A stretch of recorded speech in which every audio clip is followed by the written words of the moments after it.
الحمد لله نحمده ونستعينه ونستغفره ونؤمن به ونتوكل عليه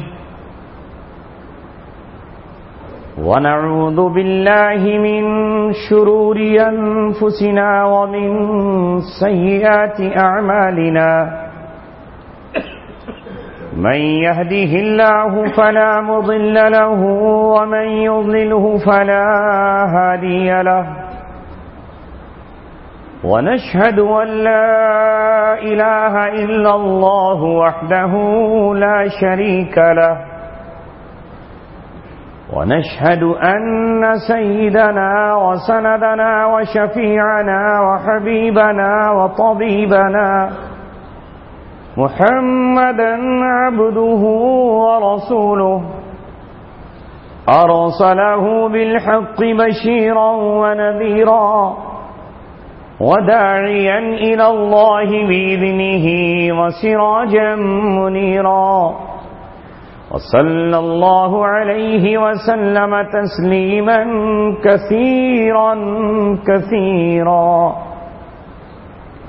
أما بعد قال الله تبارك وتعالى في كتابه الكريم قل إن كنتم تحبون الله فاتبعوني يحببكم الله وقال الله تبارك وتعالى في آية أخرى ما آتاكم الرسول فخذوه وما نهاكم عنه فانتهوه وقال الله عز وجل ولن ترضى عنك اليهود ولا النصارى حتى تتبع ملتهم قل إن هدى الله هو الهدى صدق الله العلي العظيم.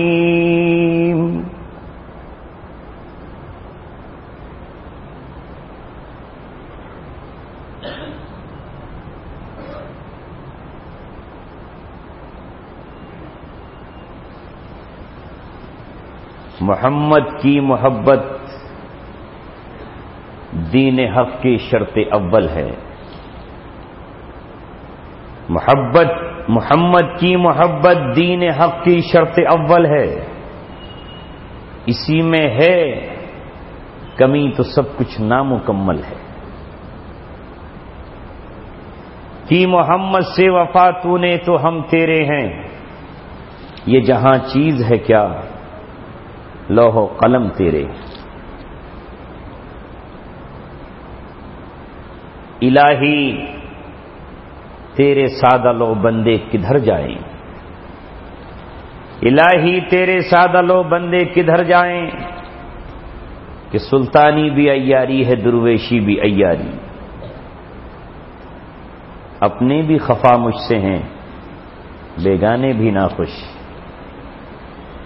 اپنے بھی خفا مجھ سے ہیں بیگانے بھی ناخوش. میں زہر حلاحل کو کبھی کہہ نہ سکا قند. آج کا یہ اجلاس جو 21ویں صدی کے ایک نازک موڑ پر ہو رہا ہے اس کی بڑی شور شرابہ ہو رہا ہے. اس پنکھے کا اسے تو بند کر دو. میدان محشر میں کہاں ہوگا پنکھا؟ تھوڑی دیر تو برداشت کر لو.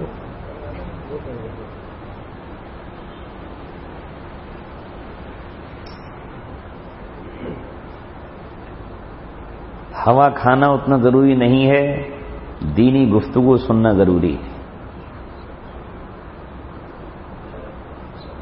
اب تو آدمی یہ چاہتا ہے کہ اس کا ٹوائلٹ بھی ایئر کنڈیشن بن جائے. ایک سیکنڈ کو بھی اسے ذرا سی تکلیف نہ جھیلنی پڑے. اور ایک تمہارے وہ بزرگ تھے شاہ اسماعیل شہید رحمت اللہ علیہ دلی کی جامع مسجد کے گرم پتھر پر 1.5 گھنٹہ پیدل چلتے تھے. گرم پتھر پر 1.5 گھنٹہ ننگے پیر تم اور میں چل کر دکھائیں. کسی نے پوچھا پاگل ہو گئے؟ کیا ضرورت ہے، کیوں چلتے ہو ننگے پیر؟ کہا اس لیے چلتا ہوں کہ کل کفر و اسلام کا اگر مار کا ہوا اور پتھریلی زمین پر مجھے چلنا پڑ گیا، وادیوں پتھروں کی وادیوں سے مجھے گزرنا پڑا، پیر نرم ہوئے تو میں آبلے کہاں برداشت کر پاؤں گا. اس لیے آج ہی سے پریکٹس کر رہا ہوں. اس دور میں شاہ اسماعیل شہید رحمت اللہ علیہ نے، جو شاہ ولی اللہ کے پوتے ہیں، دلی کی جمنا میں غوطہ لگاتے اور آگرے میں جا کر کے نکلتے. تیرنا سیکھا کیونکہ محمد رسول اللہ صلی اللہ علیہ وسلم کی سنت تیرنا بھی ہے. آپ جب اپنی والدہ کے ساتھ سرکار مدینہ منورہ پہنچے تو وہاں کسی تالاب میں آپ صلی اللہ علیہ وسلم نے تیرنا سیکھا. لہذا شاہ اسماعیل شہید نے دلی کی جمنا میں تیرنا سیکھا، تلوار چلانا سیکھی، گتکا چلانا سیکھا، اور پھر جو دل کی آرزو تھی وہ اللہ تبارک و تعالیٰ نے پوری کی. سعید احمد شہید رحمت اللہ علیہ کے ہاتھ پر بیعت ہوئے اور 1831 میں بالا کوٹ کی پہاڑیوں پر راجہ رنجیت سنگھ کی فوج سے لڑتے ہوئے جام شہادت نوش فرمایا، اور جام شہادت نوش فرما کر ابد الاباد کی زندگی اللہ تبارک و تعالیٰ سے پالی.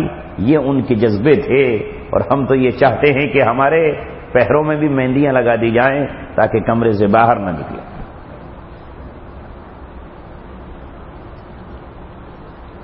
یہ ہے فرق ان میں اور ہم میں. یہ ہے ان کی آرزو اور ہماری آرزو. جن صحابہ کا ہم نام لیتے ہیں بے شک ان کا ایک ایک عمل ہمارے لیے مشعل راہ ہے.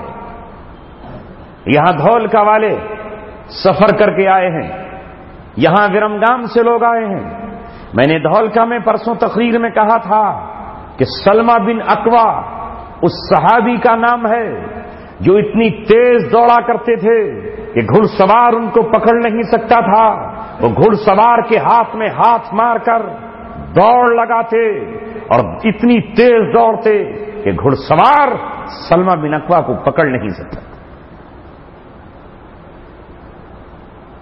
تبھی تو وہ عرب کے صحرا نشین کسرا کی شکار گاہ میں شکار کھیلنے جایا کرتے تھے. ان میں اور ہم میں فرق یہ ہے، وہ تھے رسول اللہ صلی اللہ علیہ وسلم کے صحابہ جن کی شان مفسرین نے اس الفاظ میں بیان فرمائی ہے: ہم رہبان اللیل و فرسان النہار. آج تو معاف فرمائیے گا، حیدرآباد میں ایک صاحب آئے، ان کو خطاب کے لیے بلایا گیا تھا. وہاں کے ساتھیوں نے مجھے بتایا کہ جب صحابہ کی شان بیان کی تو رہبان اللیل پہ چھوڑ دیا، فرسان النہار نہیں کہا.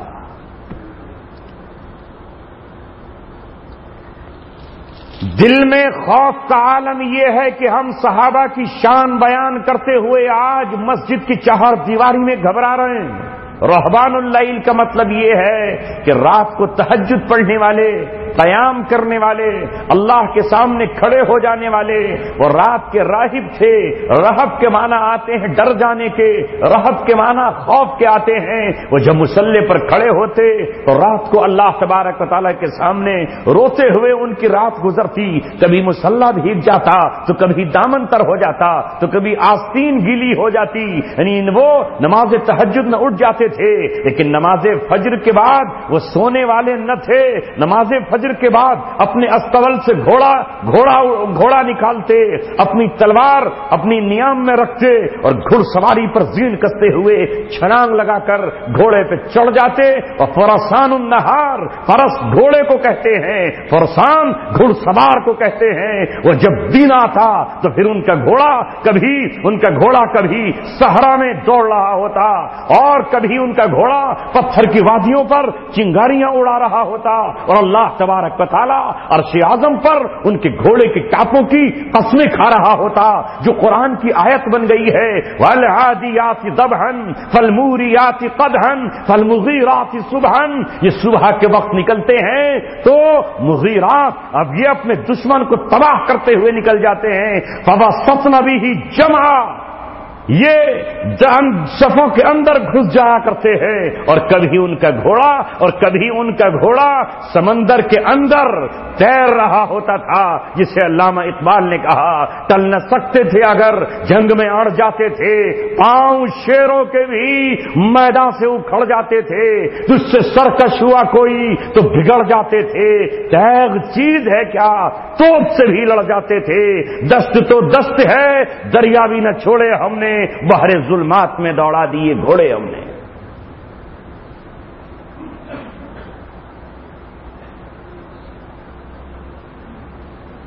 یہ چار دانگے عالم میں اسلام کا ڈنکا یوں ہی نہیں بج گیا.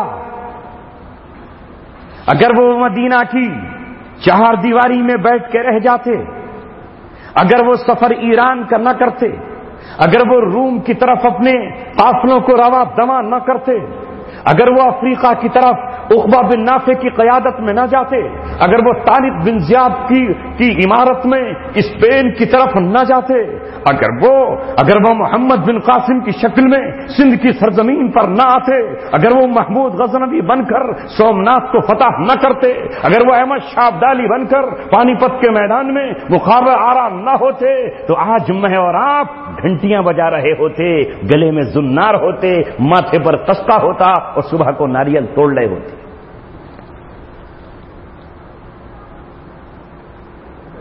کیا ہم اپنے ان محسنوں کو بھول جائیں؟ کیا ہم اسلام کی روشن تاریخ کو سنہرا بنانے والے کو بھول جائیں، جن کی قربانیوں کی بدولت ہمیں ایمان ملا، جن کی قربانیوں کی بدولت ہمیں اسلام ملا، جن کے جذبوں کی بدولت ہماری پیشانیوں پر لا الہ الا اللہ لکھا گیا، جن کی قربانیوں کی بدولت ہمارے سینے میں ایمان کا چراغ جلا، جن کی قربانیوں کی بدولت ہم نے اللہ تبارک و تعالیٰ کو پہچانا، ہم ان کا ذکر کریں گے. رب کعبہ کی قسم ہم انہیں نہیں بھولیں گے. دنیا کی باطل قومیں اگر اپنے پوروجوں کو یاد رکھتی ہیں، اگر اپنے پرکھوں کو یاد رکھتی ہیں، تو ہم اپنے صحابہ کی قربانیوں کو امت کے سامنے اجاگر کریں گے. اس امت کے ہیرو وہ ہیں جنہوں نے دنیا کو فتح کر کے امن و سکون کا پیغام دیا تھا. دنیا پھر ان کو یاد کر رہی ہے، دنیا پھر ان کے اولادوں سے مطالبہ کر رہی ہے. آج پھر ظلم و ستم کا دور ہے. تم کہاں ہو؟ کون ہے جو ظالموں کے ہاتھ سے تلوار چھینے اور مظلوموں کے آنسوؤں کو اپنے آنچل سے پہنچے؟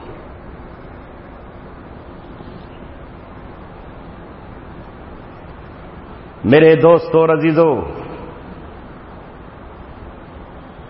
ہمیں پھر سے جفا کشی کا سبق سیکھنا ہوگا. آرام طلبی کی زندگی چھوڑنا ہوگی. نہ لے چل خانقاہوں کی طرف شیخ حرم مجھ کو، مجاہد کا تو مستقبل ہے میدانوں سے وابستہ.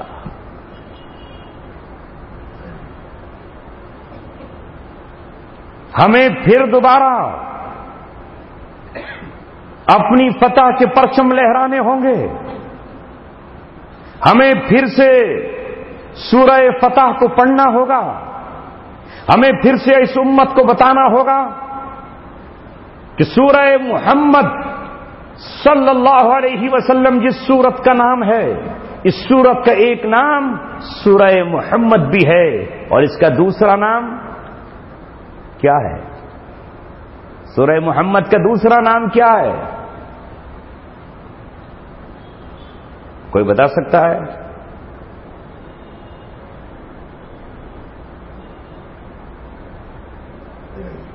کیوں خاموش کیوں ہیں؟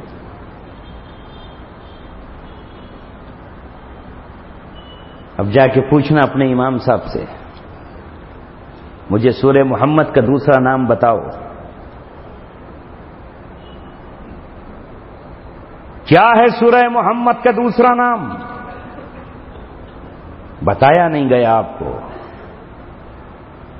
بتایا نہیں گیا، اس لیے آپ کو پتہ نہیں ہے۔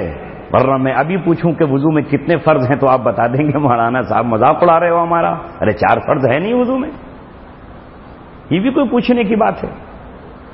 غسل میں کتنے فرض ہیں میں آپ سے پوچھوں تو آپ ہنسیں گے، یہ کوئی پوچھنے کی بات ہے؟ 3 فرض ہیں غسل میں، منہ بھر کے کلی کرنا، ناک میں نرم ہڈی تک پانی چڑھانا اور پورے بدن پہ پانی بہانا، یہ کوئی بات ہے پوچھنے کی؟ یہ چھوٹی سی بات پوچھ رہے ہو۔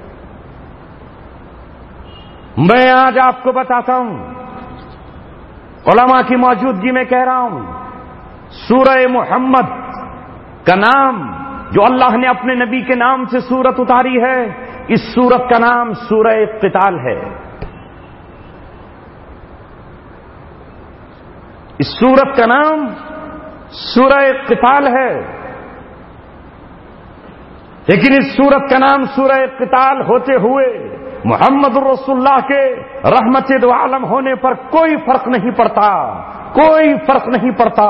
محمد رسول اللہ صلی اللہ علیہ وسلم 27 مرتبہ اپنے ہاتھ میں اسلحہ اٹھا کر، سینے پر زرہ باندھ کر، جنگی ٹوپی سر پہ سجا کر، اپنے صحابہ کو ساتھ لے کر میدانوں کی طرف نکلے، دشمنوں سے مقابلہ ہوا، کبھی معاملہ فتح پہ آیا، کبھی برابر سراور میں چھوٹا، کبھی آپ صلی اللہ علیہ وسلم کو زبردست قربانیاں دینا پڑی، لیکن آپ کے رحمت دو عالم ہونے پر کوئی فرق نہیں آیا۔ رحمت العالمین آپ تھے، ہیں اور رہیں گے، کوئی فرق نہیں آیا محمد صلی اللہ علیہ وسلم پر۔ ہم آج آپ صلی اللہ علیہ وسلم کی صحیح سیرت امت کے سامنے بھی بیان فرمائیں، اس امت کے سامنے جو آپ کی امت ہے، حقیقت میں آپ کی غلام ہے، اور اس انسانیت کے سامنے بھی جس نے محمد رسول اللہ کا حقیقی چہرہ نہیں دیکھا ہے۔ آج میرے نبی کی سیرت کوئی اور بیان کرتا ہے اور میں چپ لگا کر کے بیٹھ جاتا ہوں۔ وہ قرآن کریم کے اندر ایک آیت ہے جس آیت کا نام ہے آیت السیف۔ کون سی آیت ہے وہ؟ سیف کے معنی آتے ہیں الماری، المیرہ، یہ تو کہتے ہیں نا الماری کو سیف، لیکن اردو والی سیف نہیں ہے، یہ عربی کا سیف ہے۔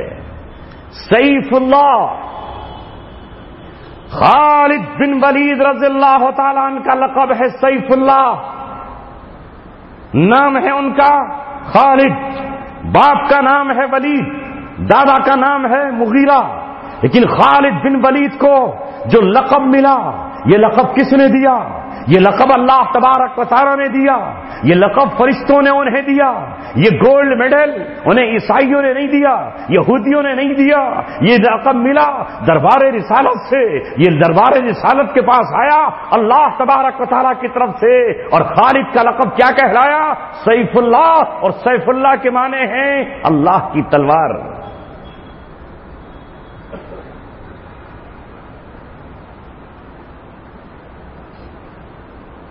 اب آج آپ کا رہنما بڑی عجیب و غریب تشریح کرتا ہے۔ آج تو ہر ایک کو قرآن پہ تشریح کرنے کا حق ہے نا، جو چاہے کچھ کہہ دے۔ تو کیا خالد بن ولید کا نام سیف اللہ ہوا، اللہ کی تلوار؟ تو کیا وہ آتنکوادی ہو گئے؟ وہ دہشت گرد ہو گئے؟ کیا ان سے اسلام کی بدنامی ہو گئی؟ کیا ان سے قرآن نعوذ باللہ رسوا ہو گیا؟ کیا صحابہ کی جماعت پر حق پر بٹا لگ گیا؟ آپ صلی اللہ علیہ وسلم تو رحمت للعالمین تھے، ان کا نام سیف اللہ کی بجائے رحمت اللہ رکھ دیتے۔ خالد یہ نام تو اچھا نہیں لگ رہا، لفظ تلوار تیرے ساتھ جڑ گیا، میں بدل دیتا ہوں، اسے رحمت اللہ رکھ دیتا ہوں۔ سیف اللہ.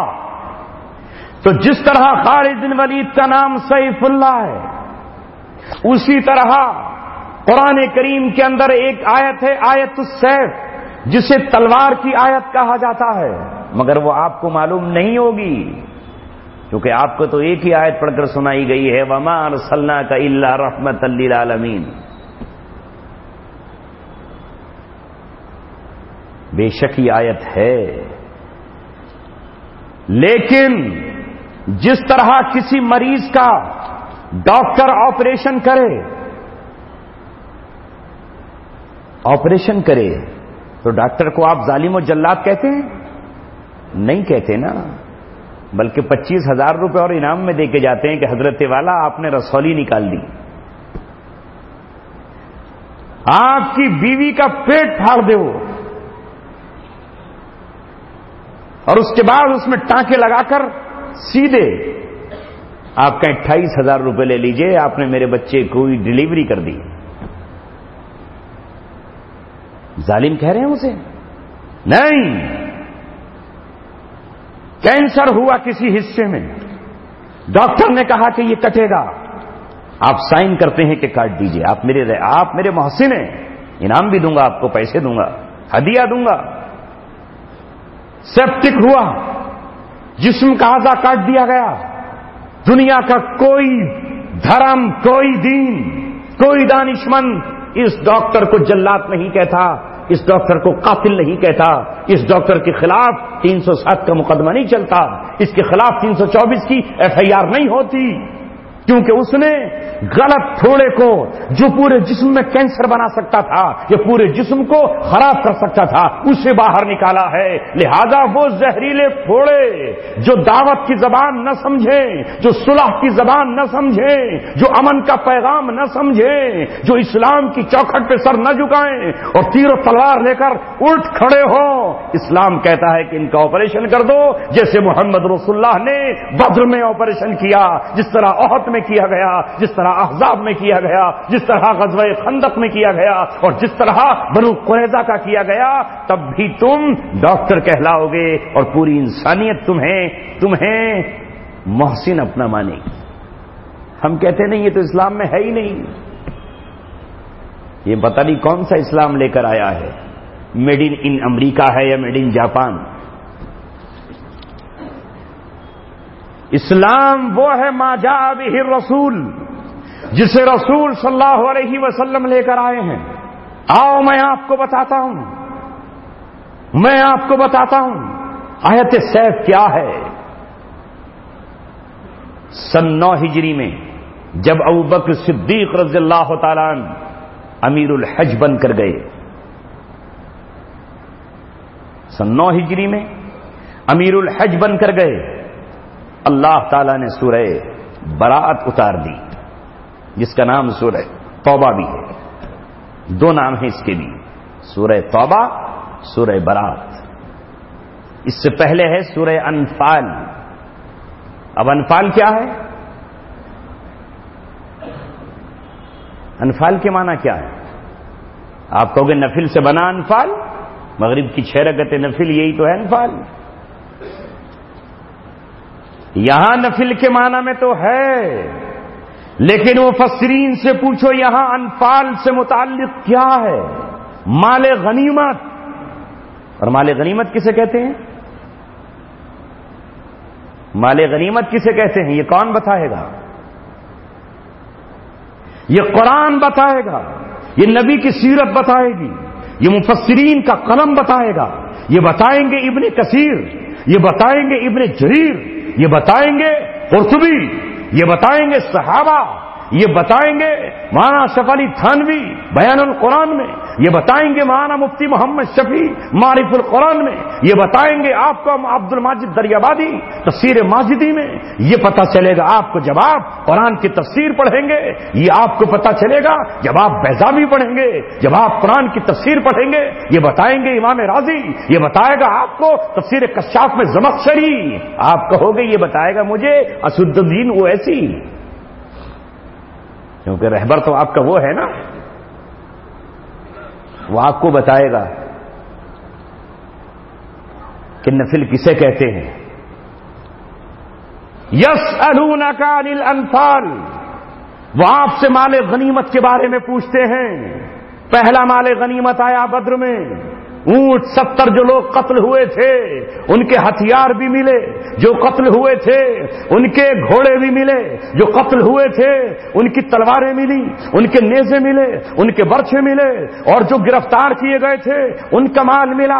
میں نے کل ہی عرض کیا تھا کہ محمد رسول اللہ صلی اللہ علیہ وسلم کے حصے میں ابو جہل کا اونٹ آیا، اور عبداللہ بن مسعود جو قرآن کا مفسر ہے، جو قرآن کی تفسیر کرنے والا ہے، جو قرآن کا عاشق ہے، جو قرآن کا قاری ہے، اس کی تلوار سے چونکہ ابو جہل قتل ہوا تھا، لہذا ابو جہل کی تلوار عبداللہ بن مسعود کے حصے میں آئی. یہ ہے مال غنیمت.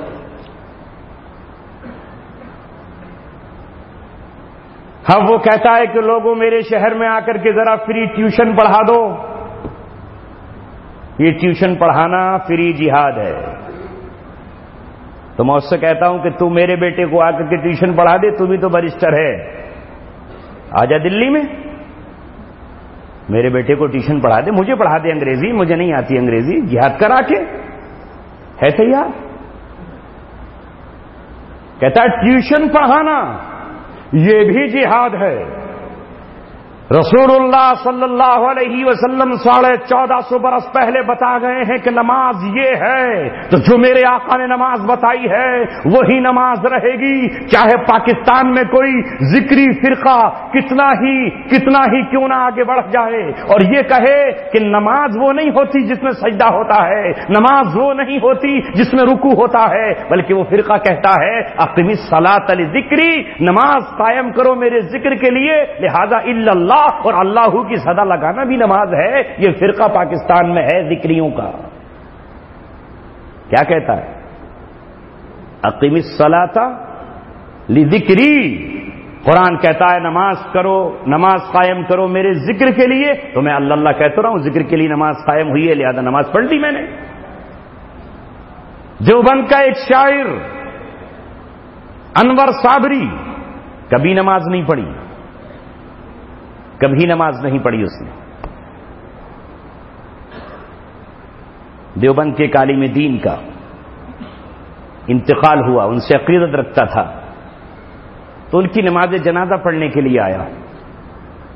ویسے نماز نہیں پڑھی، نماز جنازہ پڑھنے آیا تو بغیر وضو کے ہی پڑھ لی، بغیر وضو کے ہی پڑھ لی. اب کسی نے پوچھا کہ جناب نماز تو بغیر وضو کے ہوتی نہیں، آپ نے نماز بغیر وضو کے پڑھ ڈالی؟ تو اس نے جستا ایک شعر کہا، نہ فکر تیمم نہ اہتمام وضو، نماز اہل وفا لا الہ الا ہو. اپنی نماز تو ہو گئی، یہ تو تم لوگ ہو جو اہتمام کرتے ہو وضو کا اور اہتمام کرتے ہو تیمم کا، پانی نہ ملے، یہاں تو نماز اہل وفا لا الہ الا ہو. صحیح تھا، ہو گئی اس کی نماز.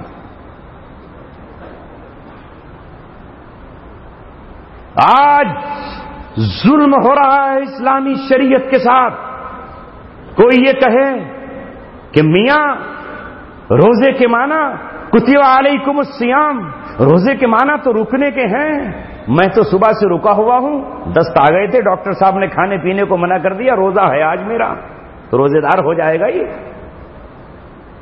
میں تو صاحب اپنی بیوی سے بول نہیں رہا ہوں، صبح سے شام تک روزہ رکھا ہوا، میں نے بیوی سے نہیں بولا، آج جھگڑا ہو گیا تھا صبح، یہ روزہ کہلائے گا؟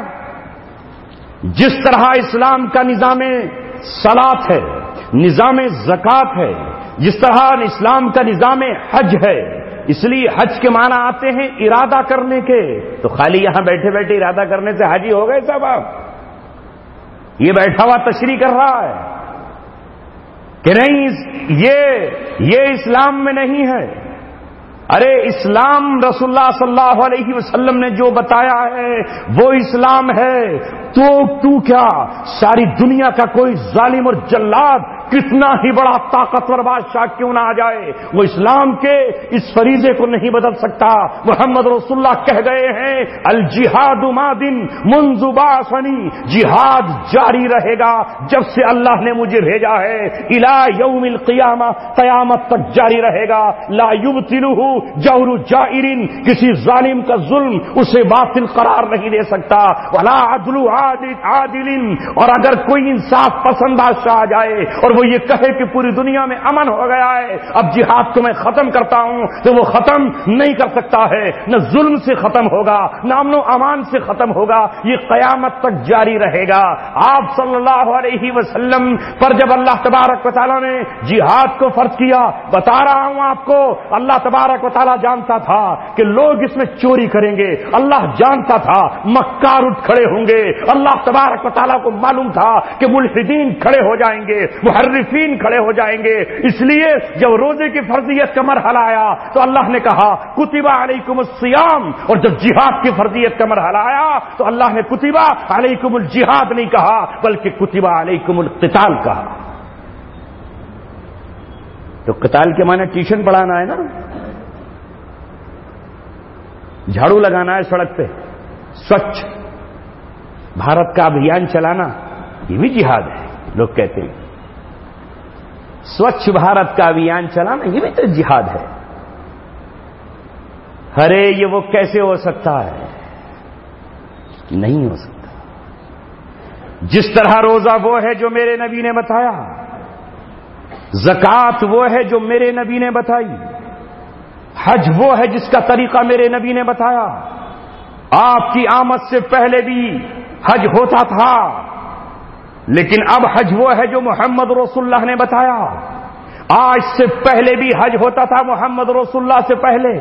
سن 9 ہجری میں جب ابو بکر صدیق امیر الحج بنا کر بھیجے گئے، ابھی ایک مقام پر پہنچے ہیں۔ نوجوانوں، بزرگوں، میرے عزیزوں اور ساتھیوں، رسول اللہ کی سیرت پڑھ تو لو۔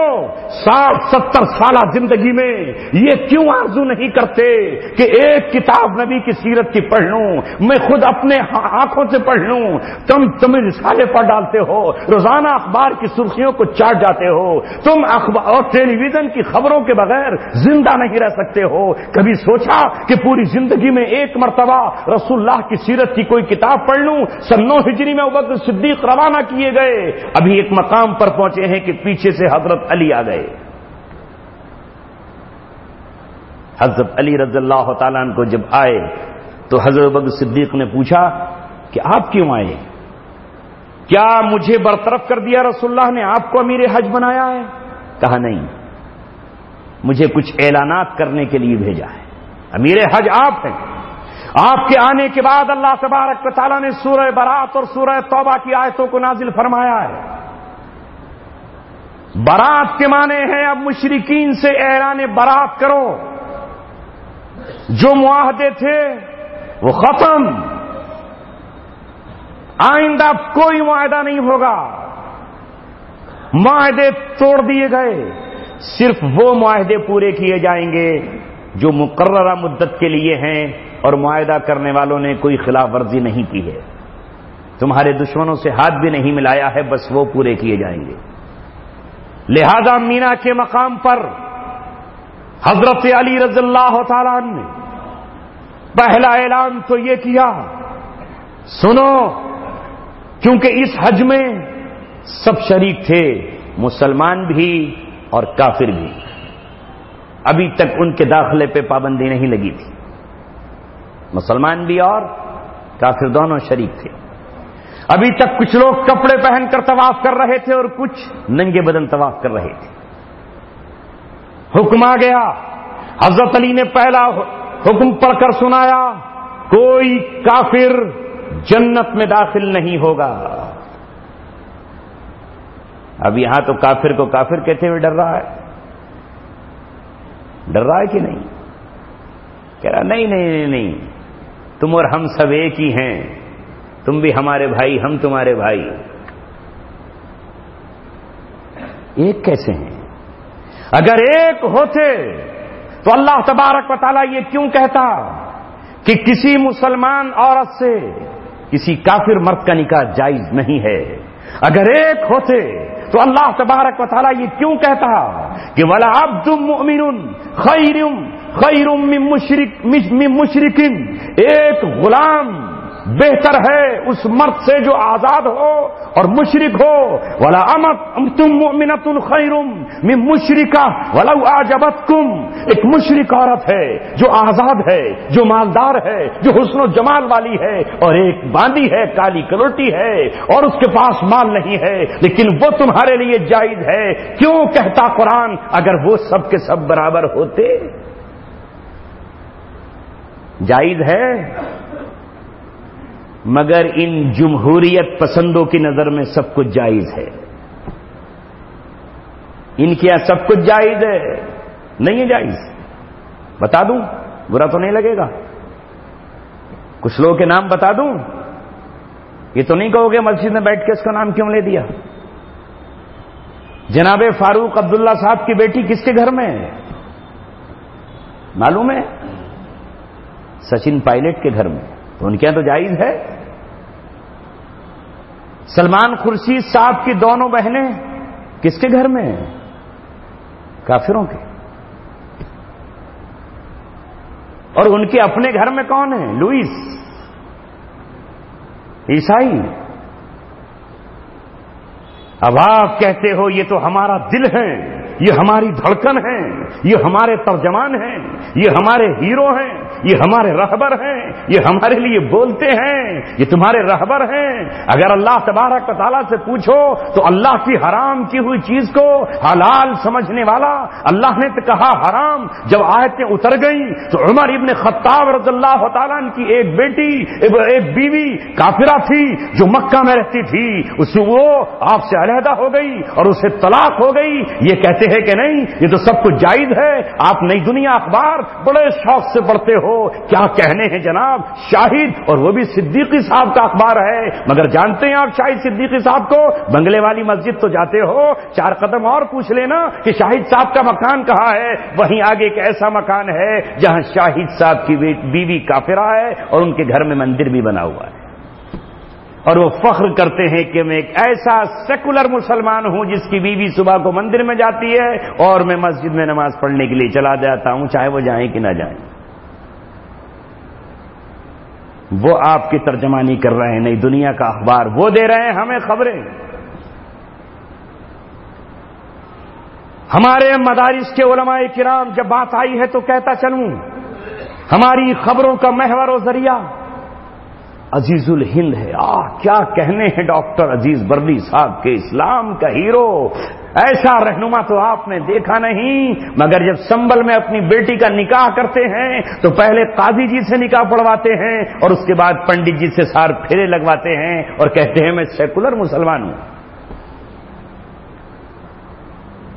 بیوی ان کی شیعہ ہے. ان کے نزدیک کوئی فرق نہیں ہے. کھل کر اس لیے باتیں کرنا پڑ رہی ہیں کہ یہ مسئلہ ہمارے ایمان اور ہمارے عقیدے کا ہے. موت ایمان پر آ جائے یہ غنیمت ہے. کہیں ایسا نہ ہو کہ لاشعوری طور پر ہم ایمان کچھ اور سمجھ رہے ہوں. لہذا ہماری دوستی اور دشمنی، ہماری محبت اور بغض و عداوت اللہ تبارک و تعالیٰ کے لیے ہے. یہاں تو ابراہیم کا باپ آزر ہے، لیکن وہ آزر کے لیے استغفار نہیں کر سکتے. اللہ تبارک و تعالیٰ نے صاف منع کر دیا تمہارا باپ کفر پہ اس کی موت ہوئی ہے، لہذا آپ اس سے برات کا اظہار کیجئے. اللہ تبارک و تعالیٰ نے قرآن میں نازل فرمایا فلما تبین له انه عدو اللہ، جب ابراہیم پر ظاہر ہو گیا کہ ان کا باپ اللہ کا دشمن ہے، تبرأ منہ، تو وہ اس سے بری ہو گئے. بری ہو گئے. لہذا سن 9 ہجری میں حضرت علی رضی اللہ تعالیٰ عنہ پر یہ ذمہ داری ڈالی گئی کہ آپ مینا میں اعلان کرو. سورہ برات کی آیتیں پڑھ کر سناؤ، سورہ توبہ کی. حضرت علی نے اعلان کیا کہ کوئی کافر جنت میں داخل نہیں ہوگا. دوسرا اعلان کیا کہ آج کے بعد کوئی شخص خانہ کعبہ کا طواف ننگے ہو کر نہیں کرے گا.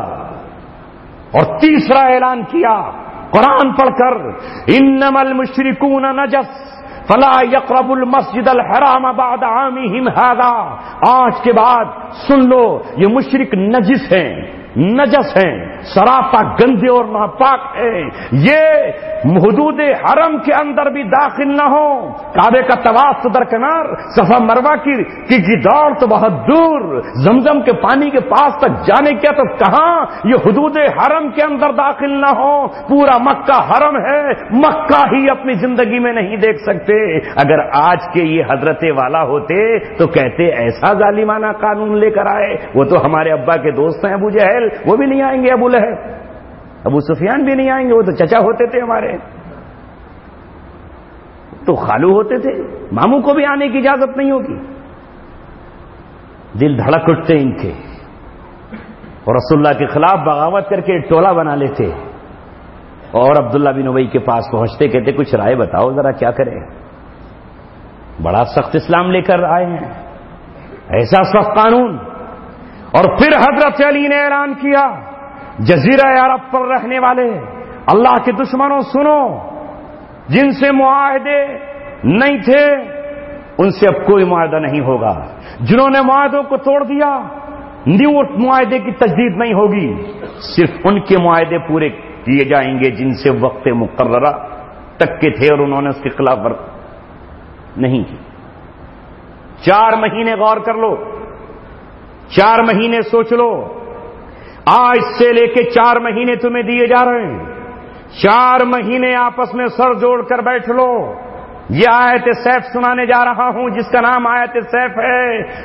فرمایا حضرت علی نے اعلان کیا، چونکہ حضرت علی قریش سے تھے اور اس اعلان کو آپ صلی اللہ علیہ وسلم کے گھرانے کا کوئی آدمی اعلان کر سکتا تھا، اس لیے حضرت علی آئے، کیونکہ آپ کو عرب کے خاندانوں کے اعتبار سے بھی سرداری حاصل تھی۔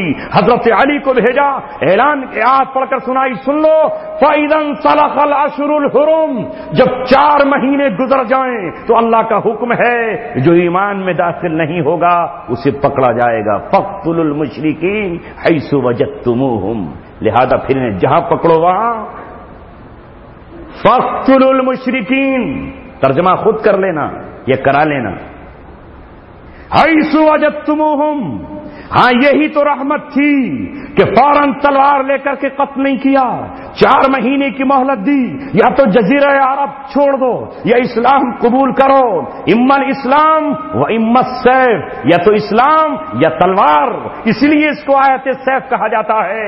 4 مہینے گزرنے کے بعد پھر نہیں بخشا جائے گا تمہیں، جو سامنے آئے گا قرآن نے کہا وَقْعُدُوهُمْ وَاحْصُرُوهُمْ، تم ان کو گھیر لو، چاروں طرف سے ان کا محاصرہ کر لو، وَاقْعُدُوا لَهُمْ كُلَّ مَرْصَدٍ، ان کی گھات میں بیٹھ جانا اور بتانا کہ جزیرہ عرب پر صرف اور صرف اسلام رہے گا، اس کے علاوہ کوئی اور دوسرا نہیں رہے گا۔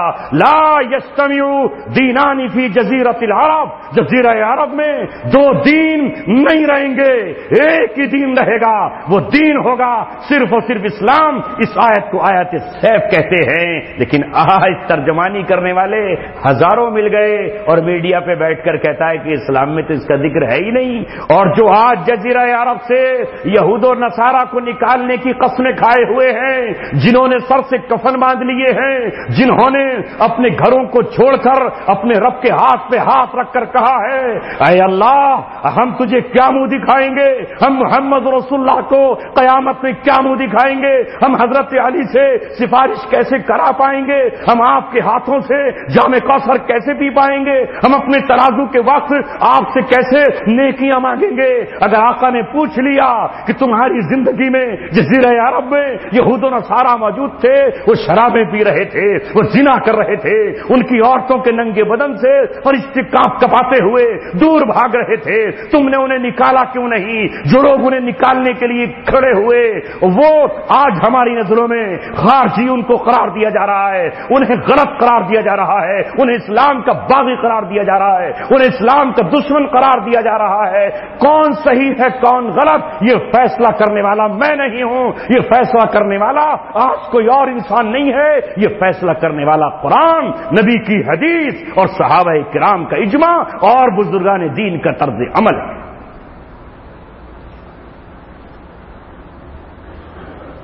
اب تو جو جس کے دل میں آتا ہے وہ کہہ دے کہ صاحب یہ تو خوارج ہے، یہ اسلام سے خارج ہو گئے،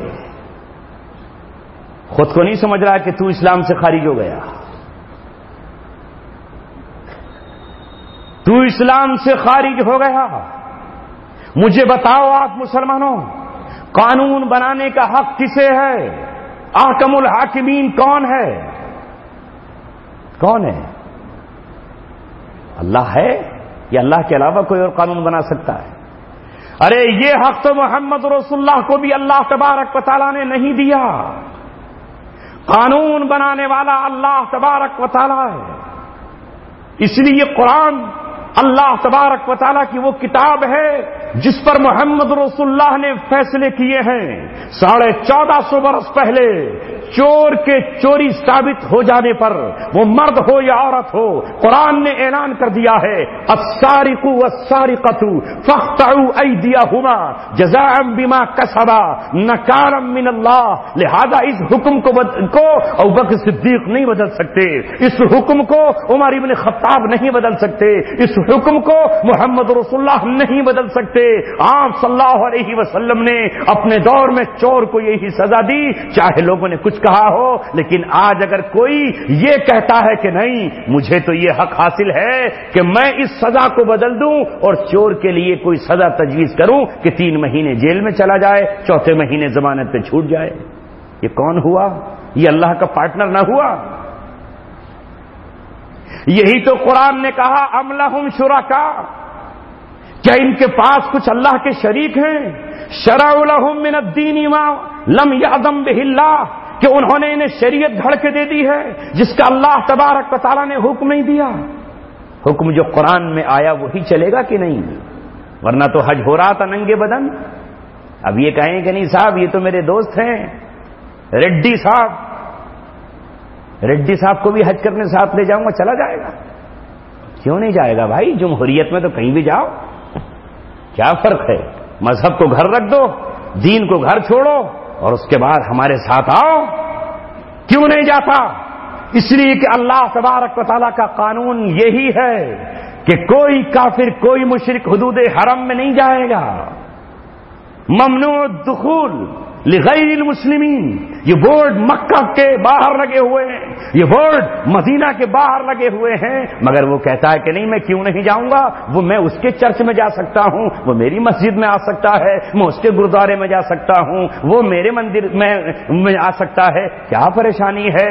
سب کے سب دھرم ایک ہے، سب کا پالنہار ایک ہے۔ کہاں اسلام میں لکھا ہوا ہے یہ؟ وہ کہتا ہے اسلام میں کہاں لکھا ہوا ہے؟ تجھے قرآن کی قاف کا پتہ نہیں ہے، اور پھر آ کر کے قرآن کی تشریح اور تفسیر کر رہا ہے۔ محمد رسول اللہ جس قرآن کو لے کر آئے ہیں، اللہ تبارک و تعالیٰ کا فضل ہے۔ حکمرانوں تمہیں قرآن نہیں آتا، تمہیں قرآن نہیں آتا، تمہیں سورہ اخلاص تک نہیں آتی، تمہیں نماز پڑھانے کھڑا کر دیا جائے تو تم نماز نہیں پڑھاؤ گے۔ یہی تو تمہاری مجبوری ہے کہ آج اللہ تبارک و تعالیٰ نے ایک ایسے شخص کو مسلمانوں کی عمارت کیسے دے دی کہ جو موصل کی سرزمین پر کھڑا ہوا اور اس مسجد میں، جس مسجد میں نور الدین زنگی نے کبھی نماز جمعہ پڑھائی تھی، وہ کھڑا ہوا اور اس نے نماز جمعہ کا خطبہ بھی دیا اور پھر مصلی پہ کھڑے ہو کر نماز بھی پڑھانا شروع کر دی۔ دنیا یوں ہی تو گھبرا گئی کہ مسلمانوں کے رہنما تو گنڈے اور بدماش ہوتے، شرابی اور جواری ہوتے، زناکار اور سٹا لگانے والے ہوتے، داڑھی منڈے اور عورتوں کے ساتھ زناکاریاں کرنے والے ہوتے۔ یہ پاکیزہ کہاں سے کھڑا ہو گیا؟ یہ کون سا دور آ گیا کہ امامت صغرا کا بھی وہ حقدار ہے اور امامت کبرا کا بھی حقدار ہے۔ امامت صغرا اس مسجد کی امامت کہلاتی ہے اور امامت کبرا ملک کی امامت کہلاتی ہے۔ جس طرح امامت صغرا عورت نہیں کر سکتی، یا کر سکتی ہے؟ کیوں سر ہل رہے ہیں آپ کے؟ کیوں نہیں کر سکتی؟ عورت مرد سے نیک ہو سکتی ہے، عورت رابعہ بصریہ ہو سکتی ہے، عورت فاطمہ جیسی نبی کی بیٹی ہو سکتی ہے، عورت عائشہ جیسی صدیقہ ہو سکتی ہے، عورت ام حبیبہ اور صفیہ ہو سکتی ہے، عورت ام عمارہ اور خنسا ہو سکتی ہے تو جب ابو بکر نماز پڑھا سکتے ہیں تو ابو بکر کی بیٹی عائشہ نماز کیوں نہیں پڑھا سکتی؟ جب حضرت عمر نماز پڑھا سکتے ہیں تو عمر کی بیٹی حفصہ نماز کیوں نہیں پڑھا سکتی؟ جب علی مرتضی نماز پڑھا سکتے ہیں تو علی کی بیٹی نماز کیوں نہیں پڑھا سکتی؟ جب نبی محمد رسول اللہ نماز پڑھا سکتے ہیں تو محمد رسول اللہ کی بیٹی جنت میں عورتوں کی سردار فاطمہ نماز کیوں نہیں پڑھا سکتی؟ مجھے جواب دو، کیوں نہیں پڑھا سکتی؟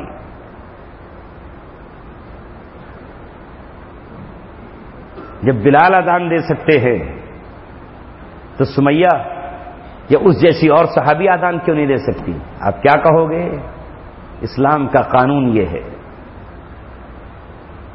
نبی کا فرمان یہ ہے، عورت مسجد میں امام نہیں بن سکتی، عورت مؤذن نہیں بن سکتی، کتنی ہی متقی و پرہیزگار کیوں نہ ہو۔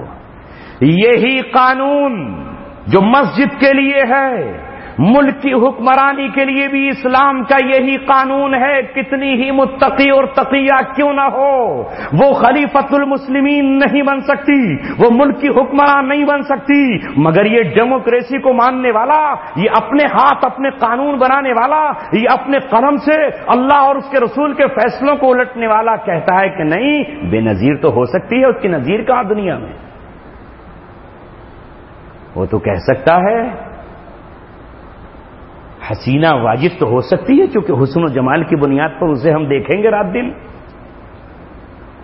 وہ تو کہہ سکتا ہے کہ میں اور میری بیوی بھی ہو سکتی ہے۔ یہ ہے ٹکراؤ، یہ ہے امت کو سمجھنا۔ 1450 برس پہلے جو حرام ہو چکا وہ ہو چکا، اور اگر کوئی مائی کا لال، وہ چاہے قاضی وقت ہی کیوں نہ ہو، وہ اپنے قلم سے اس حرام کو حلال نہیں قرار دے سکتا۔ لہذا عورت کی حکمرانی اسلام میں ناجائز ہے، تھی اور قیامت تک رہے گی۔ اور جو یہ سمجھتا ہے کہ عورت ممبر آف پارلیمنٹ ہو سکتی ہے، جو یہ سمجھتا ہے کہ عورت ملک کی راشٹرپتی بن سکتی ہے، ملک کی صدر بن سکتی ہے، وہ اسلام کے خلاف بات کر رہا ہے۔ اور اگر وہ اسے اپنے عقیدے میں جائز سمجھتا ہے تو قسم پروردگار کی وہ اسلام سے خارج ہے، مرتد ہے۔ حرام سمجھتا ہے تو بچ جائے گا، لیکن اگر حلال سمجھتا ہے تو اللہ کے حرام کو حلال سمجھ رہا نہیں، یہ تو مجبوری ہے، چونکہ میں بھارت میں رہتا ہوں اس لیے میرے لیے بھارت میں بہت سارے کام ایسے کرنے پڑتے ہیں مجھے، میری بیوی مر گئی اس لیے مجھے اب زنا بھارت میں جائز ہے۔ کیا اسلام کا مذاق اڑا رکھا ہے نوجوانوں؟ سمجھو، بچو گے نہیں۔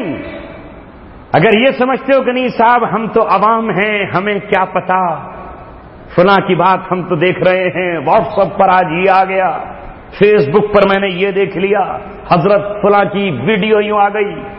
یہی بنی اسرائیل کی عوام کا جرم تھا جسے سورہ توبہ میں اللہ تبارک و تعالیٰ نے بیان فرمایا۔ جب حضرت عدی بن حاتم محمد رسول اللہ صلی اللہ علیہ وسلم کے پاس آئے اور پاس آ کر آپ صلی اللہ علیہ وسلم نے اس آیت کی تلاوت کی، اتخذوا احبارهم ورهبانهم اربابا من دون اللہ، کہ انہوں نے اپنے عالموں کو، اتخذوا احبارهم، حبر کہتے ہیں عالم کو، ورهبانهم، اور اپنے مرشد، اللہ سے ڈرنے والے، تو صاحب اللہ والے۔ اللہ والا کون ہوتا ہے؟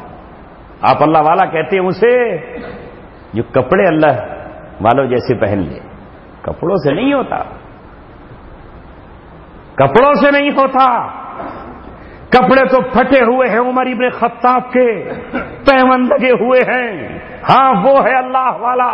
لیکن آپ کے سامنے تو جو کپڑے پہن کر آ جائے، سنگار کر کے آ جائے، آپ سمجھتے ہو بڑا پہنچا ہوا اللہ والا ہے، فوراً ہاتھ چومنا شروع کر دو گے اور قدموں میں گرنا شروع کر دو گے، صاحب یہ اللہ والا آ گیا۔ اور اگر اس کے ہاتھ میں چھوٹا سا بیت بھی ہو اور پھر وہ ذرا ٹیڑھا سانپ کے انداز کا بھی ہو، تو کہ صاحب یہ تو عصا موسیٰ علیہ السلام کا شاید لے کر کے آیا ہے۔ کپڑوں سے آپ نے اللہ والا سمجھا ہے، کپڑوں سے نہیں ہوا کرتا۔ کپڑے اچھے ہوں یا نہ ہو، پیمن لگے ہوئے ہوں یا ایک چادر لپیٹے ہوئے ہو، اللہ والا وہ ہے جو اللہ تبارک و تعالیٰ کے حکم پر چل رہا ہے، اللہ کی شریعت پر چل رہا ہے، اللہ تبارک و تعالیٰ سے ڈر رہا ہے۔ تو کیا کیا انہوں نے؟ وَرَهْبَانَهُمْ، ارے صاحب یہ تو ڈرتے ہیں اللہ تبارک و تعالیٰ سے۔ قرآن کہتا ہے انہیں رب بنا لیا۔ جب یہ آیت عدی بن حاتم کے سامنے آئی تو لرز اٹھے، اٹھ کھڑے ہوئے اور کہا اللہ کے رسول مجھے سمجھا دیجئے، میں سمجھ نہیں پایا، ہم نے تو اپنے بزرگوں کو سجدہ نہیں کیا، ہم نے تو اپنے بزرگوں کے گلوں میں ہال مالا نہیں پہنائی، ہم نے تو اپنے بزرگوں کے فوٹو نہیں بنائے، ان کے چرنوں میں سجدہ نہیں کیا۔ قرآن ہمیں کیوں کہہ رہا ہے کہ ہم نے اپنے علماء کو اور ہم نے اپنے پیروں کو رب بنا لیا؟ اللہ کے رسول نے فرمایا کہ انہوں نے جو حلال کیا تم نے آنکھ بند کر کے اسے حلال نہ جان لیا، اور انہوں نے جو حرام کیا تم نے آنکھ بند کر کے حرام نہ سمجھ لیا۔ اللہ کی کتاب تورات کو نہ دیکھا، اللہ کی کتاب انجیل کو نہ دیکھا، جو کتاب عیسیٰ علیہ السلام لائے تھے اس میں نہ دیکھا کہ یہ حرام بھی ہے حلال، جو انہوں نے کہہ دیا وہ حلال تو تم نے حلال سمجھ لیا آنکھیں بند کر کے۔ یہی رب بنانا ہے۔ اب تم سے کہہ دیا گیا کہ نہیں بھئی حالات ایسے ہیں کہ یہاں عورت کی حکمرانی جائز ہے، آپ نے کہا اب تو جائز ہو گئی، عوام نے چن دیا جائز ہو گئی، کر دی جائز۔ کیسے جائز ہو جائے گی؟ اللہ کے قانون کو جب نبی تبدیل نہیں کر سکتا، اللہ کا آخری پیغمبر نہیں بدل سکتا، آخری پیغمبر نے اپنی بیویوں کو راضی کرنے کے لیے یہ قسم کھا لی کہ آج کے بعد شہد استعمال نہیں کروں گا، تو اللہ تعالیٰ نے سورہ تحریم اتاری اور تحریم اتار کر یہ کہا یا ایھا النبی لما تحرم ما احل اللہ لک، وہ چیز جو ہم نے آپ کے لیے حلال کی ہے وہ تم نے حرام کیسے قرار دی؟ شہد حلال ہے، تم نے کیسے قسم کھائی کہ یہ حرام ہے، آج سے نہیں پیوں گا، آج سے استعمال نہیں کروں گا؟ تبتغی مرضات ازواجک، آپ اپنی بیویوں کو راضی کرنا چاہتے ہیں، قسم کا کفارہ ادا کیجئے، قسم توڑیے اور آج کے بعد سے شہد کا استعمال شروع کیجئے۔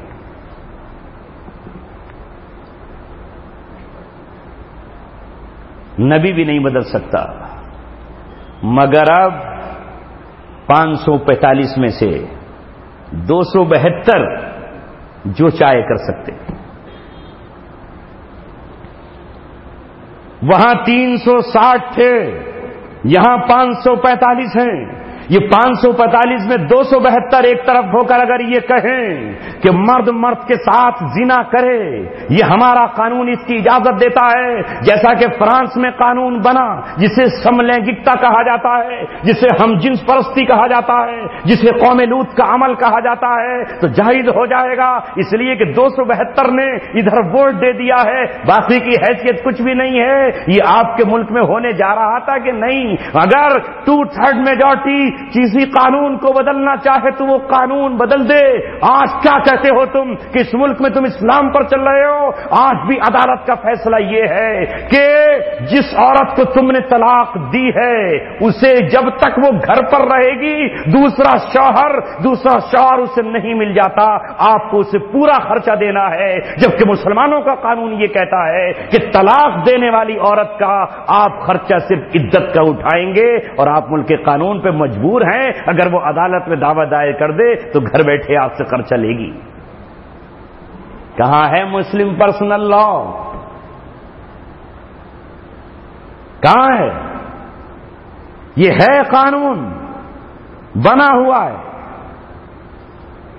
میرے دوستو عزیزوں، اس لیے میں آپ سے یہ کہہ رہا ہوں کہ گناہ کو گناہ سمجھ کے کیا جائے تو توبہ کی توفیق ہو جائے گی۔ اس لیے کہا جاتا ہے کہ جو لوگ بدعت کو بدعت سمجھ کے کرتے ہیں انہیں تو توبہ کی توفیق ہو جائے گی، لیکن جو بدعت کو دین سمجھ رہے ہیں انہیں توبہ کی توفیق کہاں ہوگی؟ جو لوگوں کو راضی کرنے کے لیے، جو لوگوں کو خوش کرنے کے لیے وہ بات کہہ رہا ہو جو اسلام میں نہ ہو، اسے توبہ کی توفیق کہاں ہو جائے گی؟ اس لیے چند باتیں مجھے آپ حضرات سے عرض کرنی تھی، اور آج امت کے نوجوانوں تک وہ باتیں پہنچانی ہیں کہ جو اللہ تعالیٰ نے فیصلہ کیا ہے مت ڈرو کسی سے۔ جب تم یہ کہتے ہو کہ ہم اپنا سر کٹا سکتے ہیں، ہم اپنے دھڑ کی قربانیاں دے سکتے ہیں، ہم اپنی گردنوں کے نذرانے پیش کر سکتے ہیں، لیکن ہم شرک کو قبول نہیں کر سکتے، دنیا جان جانتی ہے کہ مسلمان پتھروں کی پرستش نہیں کرتا، دنیا جانتی ہے کہ مسلمان اپنے مردوں کو جلا نہیں سکتا، وہ اس تہذیب سے الگ ہے۔ دنیا کی کوئی قوم اپنے مردے کو جلاتی ہو تو وہ جلایا کرے، لیکن ہم یہ کہے کہ نہیں، ہمارے دین میں جلانا بھی ہے۔ جسٹس ہدایت اللہ اپنی اولاد کو کہہ کر گیا تھا کہ میرے بعد میری جان میرے جسم کو جلا دینا، تو وہ مسلمان کیا باقی رہ جائے گا؟ کیا اس کا نام ہدایت اللہ ہی رہ جائے گا؟ لہذا میرے ساتھیوں، دوستوں اور عزیزوں، جو اسلام ہے وہ اسلام ہے۔ دنیا کی قوم جانتی ہے کہ ہم اپنے مردوں کو دفن کرتے ہیں، پارسی اپنے مردے کو ایک پٹلے پر ٹانگ دیتے ہیں، چیل کووں اور گدوں کو کھلا دیتے ہیں، وہ ان کا طریقہ ہے۔ ہمارا جو اسلام ہے اس کے بیان کرنے میں نہ ہم کسی سے شرمائیں گے، دنیا کتنا ہی کہے کہ اپنے معصوم بچے کی یہ ختنہ کرتے ہیں۔ کیوں کرتے ہیں؟ ہم اس لیے کرتے ہیں کہ میرے نبی کی سنت ہے۔ اگر اس ہندوستان میں رہنے والی دوسری قوم اپنی ختنہ نہیں کرتی تو نہ کرے، اسے یہ کوئی حق نہیں ہے کہ ہم میں سے کوئی یہ کہے کہ یہ اسلام میں نہیں۔ مت ڈرو کسی سے، کہو اسلام میں 4 فرض وہ ہیں: نماز، روزہ، حج، زکات، اور 5واں فرض ہے اسلام میں جہاد، جسے کوئی باطل نہیں کر سکتا، جسے کوئی مٹا نہیں سکتا۔ یہ جہاد اقدامی بھی ہے، یہ جہاد دفاعی بھی ہے۔ جب محمد رسول اللہ صلی اللہ علیہ وسلم کو پتا چلا کہ بنو مستلق تیاریاں کر رہے ہیں، حملے کی تیاری کر رہے ہیں، تو آپ صلی اللہ علیہ وسلم نے کہا اس سے پہلے کہ بنی مستلق ہم تک پہنچے، آپ صبح کے وقت، رات کے وقت میں آپ صلی اللہ علیہ وسلم نے بنی مستلق پہ حملہ بول دیا۔ وہ کنویں پہ پانی بھرنے کے لیے آئے تھے، ان کی بکریاں مال غنیمت میں آئیں، ان کے اونٹ مال غنیمت میں آئے، اور حضرت جویریہ رضی اللہ تعالی عنہا جو اس قبیلے کی سردار تھی وہ باندی بنائی گئی، ایک صحابی کے حصے میں آئی اور پھر رسول اللہ صلی اللہ علیہ وسلم کی بیوی بنی۔ اب کسی سرزمین پر، دنیا کے کسی خطے پر میں یہ کام نہ کر سکوں، میں اپنی بزدلی سے نہ کر سکوں، میں اپنی کمزور ایمانی کی وجہ سے یہ نہ کر سکوں۔ اور اللہ تبارک و تعالیٰ کے ایک شیر، اللہ تبارک و تعالیٰ کے دیوانے، صحابہ کی اولادیں، اللہ تبارک و تعالیٰ کے نبی سے سچی محبت کرنے والے اگر اس سنت کو دوبارہ سے زندہ کر دیں، اگر اس سنت کو دوبارہ زندہ کریں، تو تم یہ کہنے لگو کہ یہ تو اسلام میں نہیں ہے، اسلام باندیاں بنانے کی اجازت نہیں دیتا۔ ارے اسلام ہی تو باندیاں بنانے کی اجازت دیتا ہے، اسلام ہی تو غلام بنانے کی اجازت دیتا ہے۔ تو کون ہوتا ہے یہ کہنے والا؟ تو کون سا اسلام لے کر آیا ہے؟ میڈ ان لندن، لندن سے پڑھ کے آیا نا، تو اس لیے میڈ ان لندن۔ اسلام وہ ہے جو اجازت دیتا ہے۔ کیا کہتا ہے تجھے پتا ہے سورہ حشر میں کیا لکھا ہے؟ پوچھ مولانا عبداللہ سے، جنہوں نے چٹائی پہ بیٹھ کر اپنی ماں کا جدائی کا غم سہا، اپنے باپ کی نظروں سے دور رہے اور بچپن ہی میں قرآن حفظ کر لیا۔ ان سے پوچھ سورہ حشر کیا کہتی ہے؟ جب رسول اللہ صلی اللہ علیہ وسلم نے خیبر میں اہل خیبر کے قلعوں کو گھیر لیا، یہودیوں کے قلعوں کو گھیر لیا، اور یہودی اپنے قلعوں کے اندر محفوظ تھے، سمجھتے تھے کہ ہم قلعوں سے باہر نہیں اتریں گے، دیکھتے ہیں محمد کب تک پڑاؤ ڈالیں گے، محمد رسول اللہ کب تک ہمیں گھیرے رکھیں گے، ہمارے پاس اناج بھی ہے، دانا ہے، کھانا اور پانی بھی ہے، کب تک یہ یہاں پر پڑے رہیں گے۔ لہذا جب وہ نیچے نہیں اترے تو صحابہ کرام ان کے جنگلوں کی طرف بڑھے، اور ان کے لمبے لمبے درخت جو کھجوروں کے تھے، صحابہ نے ان کو کاٹ کر زمین پہ بچھا دیا۔ تم کہتے ہو نہیں، اسلام میں تو ہرے پیڑ کاٹنا جائز نہیں ہے، کاٹ دیا کہ نہیں؟ اگر اللہ تبارک و تعالیٰ اس قرآن کو حفاظت کا وعدہ نہ کرتا تو میں اور آپ یہ عیسائیوں کی طرح گمراہ ہو چکے ہوتے، مجھے اور آپ کو پتہ ہی نہیں ہوتا کہ قرآن کیا کہتا ہے۔ یہ ہمیں نہ جانے کہاں لے جاتے، کہاں جا کے ہمیں ڈبوتے اور کس دریا میں ہمیں لے جا کے غرق کر دیتے۔ لہذا 1-2 گروہ ہو گئے صحابہ کے، ایک نے پیڑوں کو کاٹ دیا تاکہ یہودی خوف زدہ ہو کر کہ اب تو ہماری فصلیں بھی اور ہمارے کھجور کٹ گئے تو اب ہمارا حال کیا ہوگا، وہ نیچے اتر آئے۔ اور کچھ صحابہ نے کہا ارے بھائی مت کاٹو، اس لیے کہ فتح ہونے والی ہے، ہے یہ ہمیں مال فے میں ملیں گے، ہم ہی ان کے مالک بنیں گے، تو ہم کیوں کاٹیں؟ لہذا اب یہ جب دو گروہ ہوئے، اللہ تبارک و تعالی نے فیصلہ کیا جا کے سورہ حشر پڑھنا اور سننا۔ اللہ نے فرمایا ما قطعتم من لینۃ او ترکتموها علی قائمۃ اصولها، کہ جو پیڑ تم نے کاٹے ہیں اور جو تم نے ان کی جڑوں پر کھڑا چھوڑا ہے باذن اللہ، اللہ کے حکم سے کیا ہے۔ ان کی نیت بھی ٹھیک تھی اور ان کی نیت بھی ٹھیک تھی، لہذا مفسرین اور فقہاء کرام نے کہا، امام احمد نے قلم اٹھایا اور مسئلہ بیان کر دیا، امام مالک نے قلم اٹھایا اور فقہ لکھ کر کے ہمیں دے دی، امام ابو حنیفہ نے روشنائی اپنی قلم میں ڈالی اور ہم کو مسئلہ بتا دیا، امام شافعی رحمت اللہ علیہ نے اس آیت سے مسئلہ بتا دیا۔ قیامت تک کے لیے مسلمانوں کے لیے ثابت ہو گیا، اگر کہیں دشمنوں کی کھیتی کو اجاڑ کر ان کے دلوں پہ رعب ڈالا جا سکتا ہو تو یہ کرنا صحابہ کی سنت ہے، اور اگر یہ لگتا ہو کہ کل ان شہروں کے اور ان باغات کے ہم مالک ہوں گے تو انہیں چھوڑ دینا بھی جائز ہے۔ یہ ہے قرآن، یہ ہے شریعت۔ رسول پاک صلی اللہ علیہ وسلم جس دین کو لے کر آئے ہیں اس کے بارے میں اللہ تعالیٰ نے کہا کہ اعلان کرو قل ان کنتم تحبون اللہ فاتبعونی۔ اللہ سے محبت کے دعوے دار ہو تو رسول اللہ سے کہلوایا گیا میری اتباع کرو، میری کرو اتباع۔ وہ کہتے ہیں نہیں ہم ان کی اتباع نہیں کریں گے، ہمارے لیے بابا امبیڈکر صاحب اتباع کے قابل ہیں، وہ جو قانون لکھ گئے ہیں بابا صاحب کا قانون ہم مانیں گے، اور بابا صاحب کے بعد جو تبدیلیاں ہوئی ہیں وہ مانیں گے۔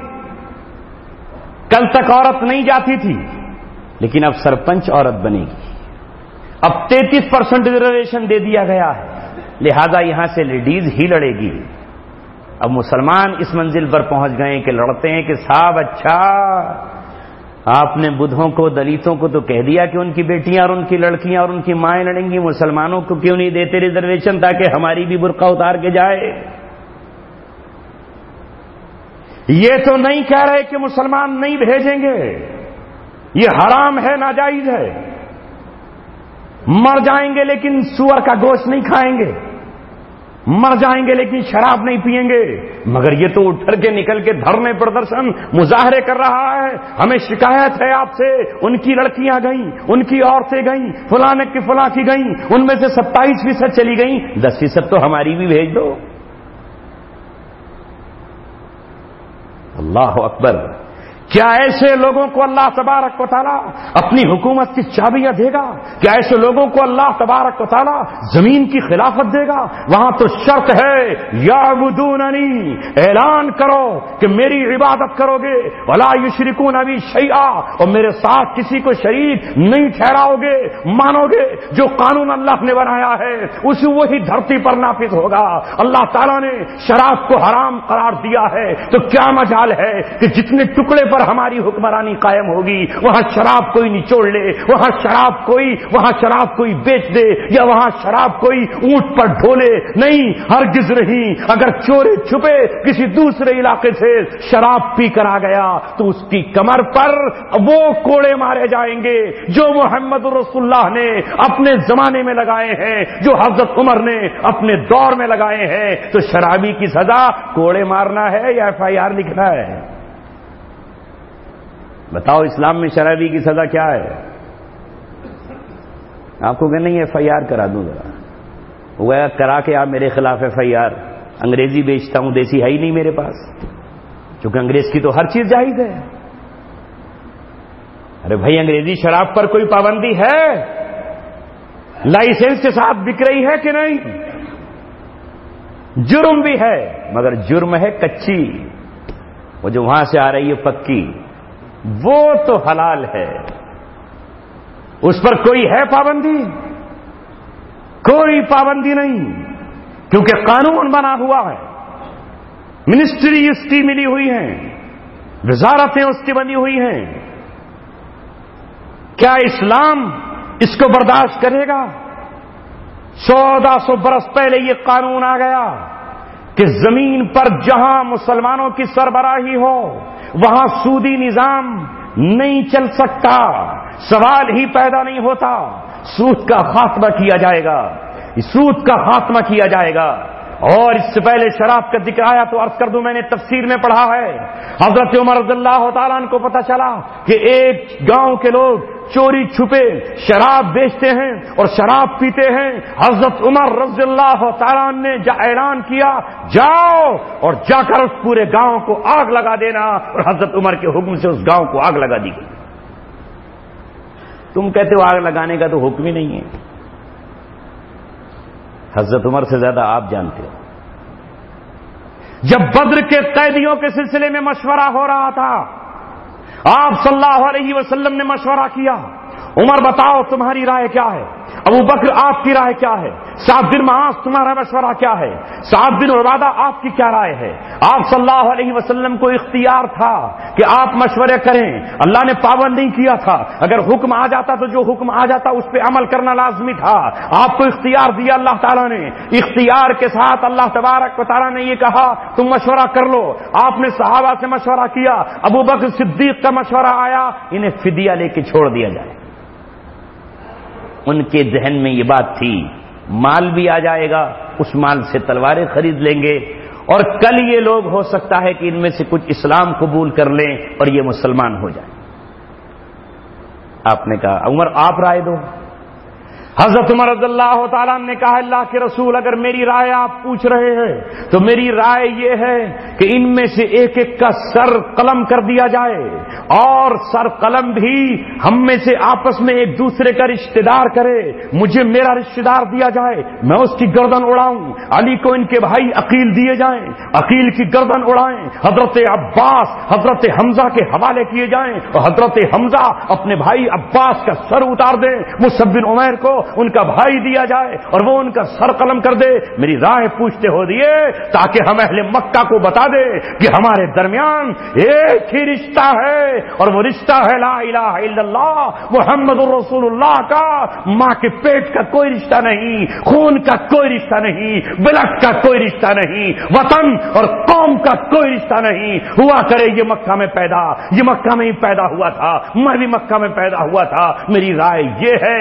آپ نے پوچھا عبداللہ بن رواحہ تیری رائے کیا ہے؟ اللہ اکبر، اسلام کا شیر، مسلمانوں کا خطیب، اپنی شاعری سے آگ لگا دینے والا عبداللہ بن رواحہ نے کہا اے اللہ کے رسول اگر میری رائے پوچھتے ہو تو ایک وادی میں انہیں جمع کر دیا جائے اور سب کو آگ سے جلا دیا جائے۔ سنا کبھی نہیں، سنیں گے کہاں سے، سنائے گا کون؟ یہ رائے بھی آئی تھی عبداللہ بن رواحہ کی۔ سیرت کیوں پڑھیں گے؟ رہنما تو کوئی اور ہے۔ بڑی بھلی بات کہی راحت اندوری نے، یہ لوگ پاؤں سے نہیں ذہن سے اپاہج ہیں، ادھر چلتے ہیں جدھر رہنما چلاتا ہے۔ یہ لوگ پاؤں سے نہیں ذہن سے اپاہج ہیں، ادھر چلتے ہیں جدھر رہنما چلاتا ہے۔ اور جو خود ہی جسے راہ پتہ نہ ہو وہ رہنمائی کیا کرے گا؟ ہر کے خود گمست کے راہ بری کند، جسے قرآن نہ آتا ہو، جسے حدیث نہ آتی ہو، جو تفسیر نہ جانتا ہو، جو نبی کی سیرت نہ جانتا ہو، جو باطل کے پیچھے نیت باندھے کھڑا ہوا ہو، جو ملک کی پرستش اور پوجا کرتا ہو، جو جنگل من ادھینائک کہہ کر وطن کی پرستش کرتا ہو، اور آج تک اس نے اس جملے پہ کبھی غور ہی نہ کیا ہو کہ بھارت بھاگیہ ودھاتا کے معنی کیا ہے۔ بھارت بھاگیہ ودھاتا، یہ بھارت تقسیم آپ کی قسمت بنانے والا ہے۔ کبھی غور کیا؟ نہیں کیا۔ بچے بھی پڑھیں آپ بھی پڑھو، ایمان پھر بھی نہ جائے۔ کوئی قبر پہ چلا جائے تو اس کا ایمان چلا جائے، چادر چڑھا دے تو بیچارے کا ایمان چلا جائے، جمعرات کے دن فاتحہ پڑھ دے تو ایمان چلا جائے، اور یہ پوری زندگی اس ترانے کو گاتا رہے اور کہے یہ تو راشٹریہ گیت ہے، اسے کیسے چھوڑ سکتا ہوں، اس سے تو میری وندنا شروع ہوگی، تو اس کا ایمان نہ جائے۔ یہ آپ کا رہبر ہے۔ کوئی پوچھے تو کہ نہیں بھیا مجھے ڈر لگ رہا، پتہ نہیں کیا ہوگا۔ سوچو، غور کرو، آج نہ تم صدمے ہمیں دیتے، نہ ہم فریادیوں کرتے، نہ کھلتے راز سربستہ، نہ یوں رسوائیاں ہوتی۔ وَجَعَلْنَا مِنْهُمْ أَئِمَّةً يَهْدُونَ بِأَمْرِنَا لَمَّا صَبَرُوا، اللہ فرماتا ہے کہ ان میں سے ہم نے پھر امام منتخب کیے، یہدون بامرنا، جو ہمارے حکم سے رہنمائی کرتے تھے۔ کب؟ لما صبروا، جب انہوں نے صبر کیا۔ یہ ہیں آپ کے رہنما جو شراب ڈیل کے پیتے ہوں، یہ ہے رہنما آپ کے جو عورتوں کی زلفوں سے راتوں کو کھیلتے ہوں، یہ ہیں آپ کے رہنما جو کالے شیشوں کی گاڑیوں میں زناکاریاں کرتے ہوں، یہ ہیں آپ کے رہنما جو کافروں کی باہوں میں باہیں ڈال کر کبھی ہولی ملن اور کبھی دیوالی پر شریک ہوتے ہوں، اور یہ ہیں آپ کے رہنما۔ ارے رہنما وہ ہیں جنہوں نے جیلیں کاٹی ہیں، رہنما وہ ہیں، یہ بیٹھا ہے تمہارا رہنما جو 8.5 سال جیل کاٹ کر آیا، جس کے تلوے جھاڑ دیے گئے، لیکن اس نے کہا سینہ چھلنی کر سکتے ہو، مجھے رب کی طاقت پر یقین ہے، دن بدلیں گے، رات بدلے گی، وقت بدلے گا، سما بدلے گا۔ جو ہاتھ میرے ہاتھوں میں ہتکڑیاں لگا رہے ہیں، ان ہاتھوں میں ہتکڑیاں ہوں گی جو مجھے جیل میں داخل کر رہے ہیں، میرا رب انہیں جیل میں داخل کرے گا۔ میں بے قصور ہوں، میں بے قصور ہوں، میں نے کوئی قصور نہیں کیا ہے، جیل کی سلاخیں مجھے قید نہیں کر سکتی ہے۔ یوسف علیہ السلام بھی جیل کے اندر گئے تھے، لیکن جیل کی سرحدیں انہیں قید نہ کر سکی، وہ باہر نکل کر آئے۔ اللہ اکبر، اللہ تبارک و تعالیٰ نے اس صاحب ایمان کی دعاؤں کو اور دعاؤں کو سنا، یہ جیل کی سرحدوں سے باہر آیا، اور وہ ڈی جی ونجارا جو یہ کہا کرتا تھا کہ تمہارا خدا میں ہوں، تمہارا اللہ میں ہوں، اب تو تمہارا اللہ بھی تمہیں میری قید سے نہیں نکال سکتا، وہ جیل کے اندر گیا، اور یہ ماشاءاللہ وہاں سے باہر آئے اور سپریم کورٹ سے باعزت بری ہو کر آج تمہاری نظروں کے سامنے۔ نہیں سمجھتے اللہ تبارک و تعالیٰ کس طرح وقت و دن و رات بدلتا ہے؟ اللہ تبارک و تعالیٰ کے اختیار میں ہے۔ اب اگر کوئی واقعہ آپ کے سامنے پیش آ جائے، آپ نے کبھی سنا کہ حضرت علی رضی اللہ تعالیٰ عنہ کے خلاف امت کو توڑنے کے لیے یہودیوں نے ایک سازش رچی کہ حضرت علی کو اللہ بنا دیا جائے، جیسے انہوں نے عیسائیوں کو عیسیٰ علیہ السلام اللہ بنا کر دے دیے کہ اللہ تبارک و تعالیٰ ہی عیسیٰ علیہ السلام ہیں، خود اللہ عیسیٰ کی شکل میں آیا اور امت پہ رحم کرنے کی وجہ سے خود سولی پہ چڑھ گیا تاکہ وہ اپنے بندوں کو سزا نہ دے سکے، لہذا اب کوئی عیسائی کچھ بھی کرتا رہے، اللہ نے خود اپنے آپ کو سولی پر چڑھا کر کفارہ ادا کر دیا ہے، گناہ کرتے رہو۔ وہ عیسائی دین جو توحید لے کر عیسیٰ علیہ السلام آئے تھے اسے شرک میں تبدیل کر دیا، ایسے یہودیوں نے منصوبہ بنایا اور حضرت علی رضی اللہ تعالیٰ عنہ سے کہا آپ تو ہمیں اللہ نظر آ رہے ہیں، آپ کی شکل میں ہم اللہ تبارک و تعالیٰ کو دیکھ رہے ہیں۔ اللہ اکبر، حضرت علی کو جلال آ گیا۔ حضرت علی رضی اللہ تعالیٰ عنہ نے کہا تمہارا جرم بہت بڑا ہے، یہ قتل سے بڑا ہے، یہ زنا سے بڑا ہے، یہ اتنا بڑا جرم ہے کہ اس جرم کی سزا تمہیں کاٹ کر نہیں دی جا سکتی، قید کر کے نہیں دی جا سکتی۔ حضرت علی نے حکم دیا لکڑیاں جمع کرو اور ان سب کو زندہ جلا دو۔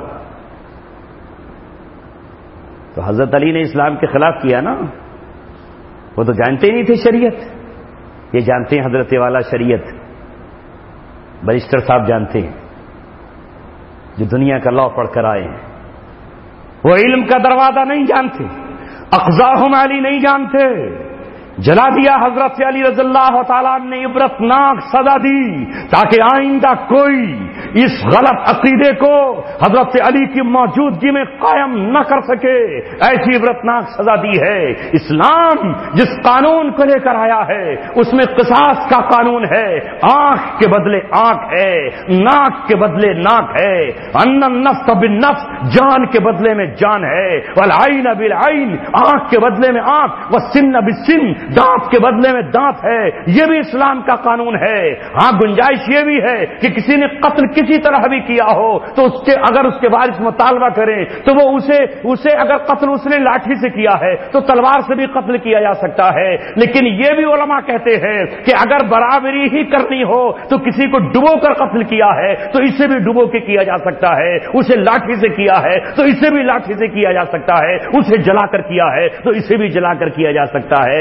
آج یہ دین 1450 برس پہلے جو صحابہ نے اور اللہ کے رسول نے پیش کیا تھا وہ ہمارے درمیان اجنبی ہو گیا, اس لیے کہ ہمارے سامنے وہ باتیں نہیں آئی. تو ادھر ادھر کی نہ بات کر, یہ بتا کہ قافلہ کیوں لٹا. مجھے رہزنوں سے غرض نہیں, تیری رہبری کا سوال ہے. آج مسلمانوں کو پھر سے الف با تا پڑھانا پڑ رہی ہے, پھر سے انہیں بتانا پڑ رہا ہے کہ اسلام کیا ہے. کیا اللہ کی قدرت پر, آپ کے وعدوں پر یقین نہیں؟ کہ اللہ تبارک و تعالیٰ نے ان ہاتھوں کو جو مسلمانوں کو گرفتار کر رہے تھے انہیں اپنی زد میں لیا, کوئی کوڑی ہو کر مرا, کوئی آج بھی جیل میں ہے اور کوئی جیل کی سزا پا کر رہا. اللہ تبارک و تعالیٰ نے اپنے گناہگار بندوں کے خون کو بھی ضائع نہیں ہونے دیا. سہراب الدین کا خون ضائع نہیں ہوا, اس کی بیوی کا خون ضائع نہیں گیا, اس کی جو آبرو لوٹی گئی اللہ تعالیٰ نے اسی دنیا میں اسے دیدہ عبرت بنا دیا. کافر جہاں کا خون رائے گا نہیں گیا, ان کے لیے ہتھکڑیاں لٹکتی رہی. تو اے میرے عزیزو, عراق و شام کے وہ لوگ علماء, عراق و شام کے وہ حافظ, عراق و شام کی وہ بیٹیاں, عراق و شام کے وہ دردمند لوگ جنہیں پنجروں میں بند کیا گیا, جنہیں ابو غریب جیل میں ڈال دیا گیا, جنہیں نارنگی رنگ کے کپڑے پہنا دیے گئے, جن کی داڑھیاں مونڈ دی گئیں, جن کے بال مونڈ دیے گئے. اللہ اکبر, افغانستان کے وہ گورنر, وہ علماء جن کی قدر و منزلت کا یہ عالم تھا کہ اللہ تبارک و تعالیٰ نے انہیں ایسا مقام عطا کیا تھا کہ جو افغانستان کا دورہ کر کے آیا اس نے آ کے بتایا انہوں نے صحابہ کی یاد کو تازہ کر دیا ہے, انہوں نے خلافت راشدہ کو زندہ کر دیا ہے. مگر جب وہ پکڑے گئے تو گانتنبو جیل میں ایسا عالم گیا کہ جس کے داڑھی مونچھ اور بال ختم کر دیے گئے تھے, وہ پنجروں میں جکڑ دیے گئے, وہ لوہے کے پنجروں میں جکڑ دیے گئے. اللہ تبارک و تعالیٰ نے 13 سال کے بعد یا 11 سال کے بعد حالات کے رخ کو پلٹا اور آج عراق اور شام کی سرزمین پر وہ منظر دہرایا جا رہا ہے. اب لیبیا کی سرزمین پر اللہ تبارک و تعالیٰ نے منظر کو دوہرا دیا. جو ہتھکڑیاں لگانے والے تھے وہ ان کے ہاتھوں میں ہتھکڑیاں ہیں, جو پنجروں میں بند کرنے والے تھے اب وہ پنجروں میں بند ہیں, جو نارنگی کپڑے پہنوانے والے تھے ان کے جسم پر اب نارنگی کپڑے ہیں, جو گھٹنوں کے بل بٹھاتے تھے وہ آج گھٹنوں کے بل بیٹھے ہوئے ہیں. یہ ہے اللہ تبارک و تعالیٰ کی قدرت اور فیصلہ. اللہ میرے اور آپ کا محتاج نہیں ہے. جو قربانی دے گا اللہ تبارک و تعالیٰ اس کی قربانی کو رائے گا نہیں جانے دے گا, کبھی رائے گا نہیں جانے دے گا. لیکن کم سے کم ہم اپنے کو مجرم ہونے سے تو بچا لیں. ہم تو اپنے آپ کو مجرم ہونے سے بچا لیں. کیا فیصلہ ہے اسلام کا, کیا کہتی ہے فقہ, کیا کہتے امام ابو حنیفہ, کیا کہتی ہے فقہ, کیوں بیان نہیں کرتے؟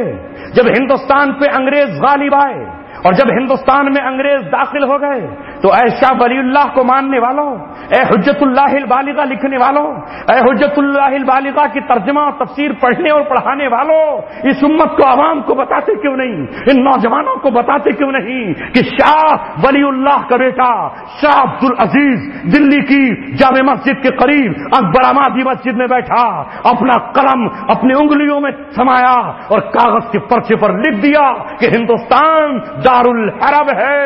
اب ہندوستان کے مسلمانوں پر فرض عین ہو گیا ہے کہ ہم انگریزوں کے مقابلے پر کھڑے ہو جائیں. کیوں؟ انگریزوں سے جو لڑے وہ تو کافر ہیں, وہ تو خارجی ہیں.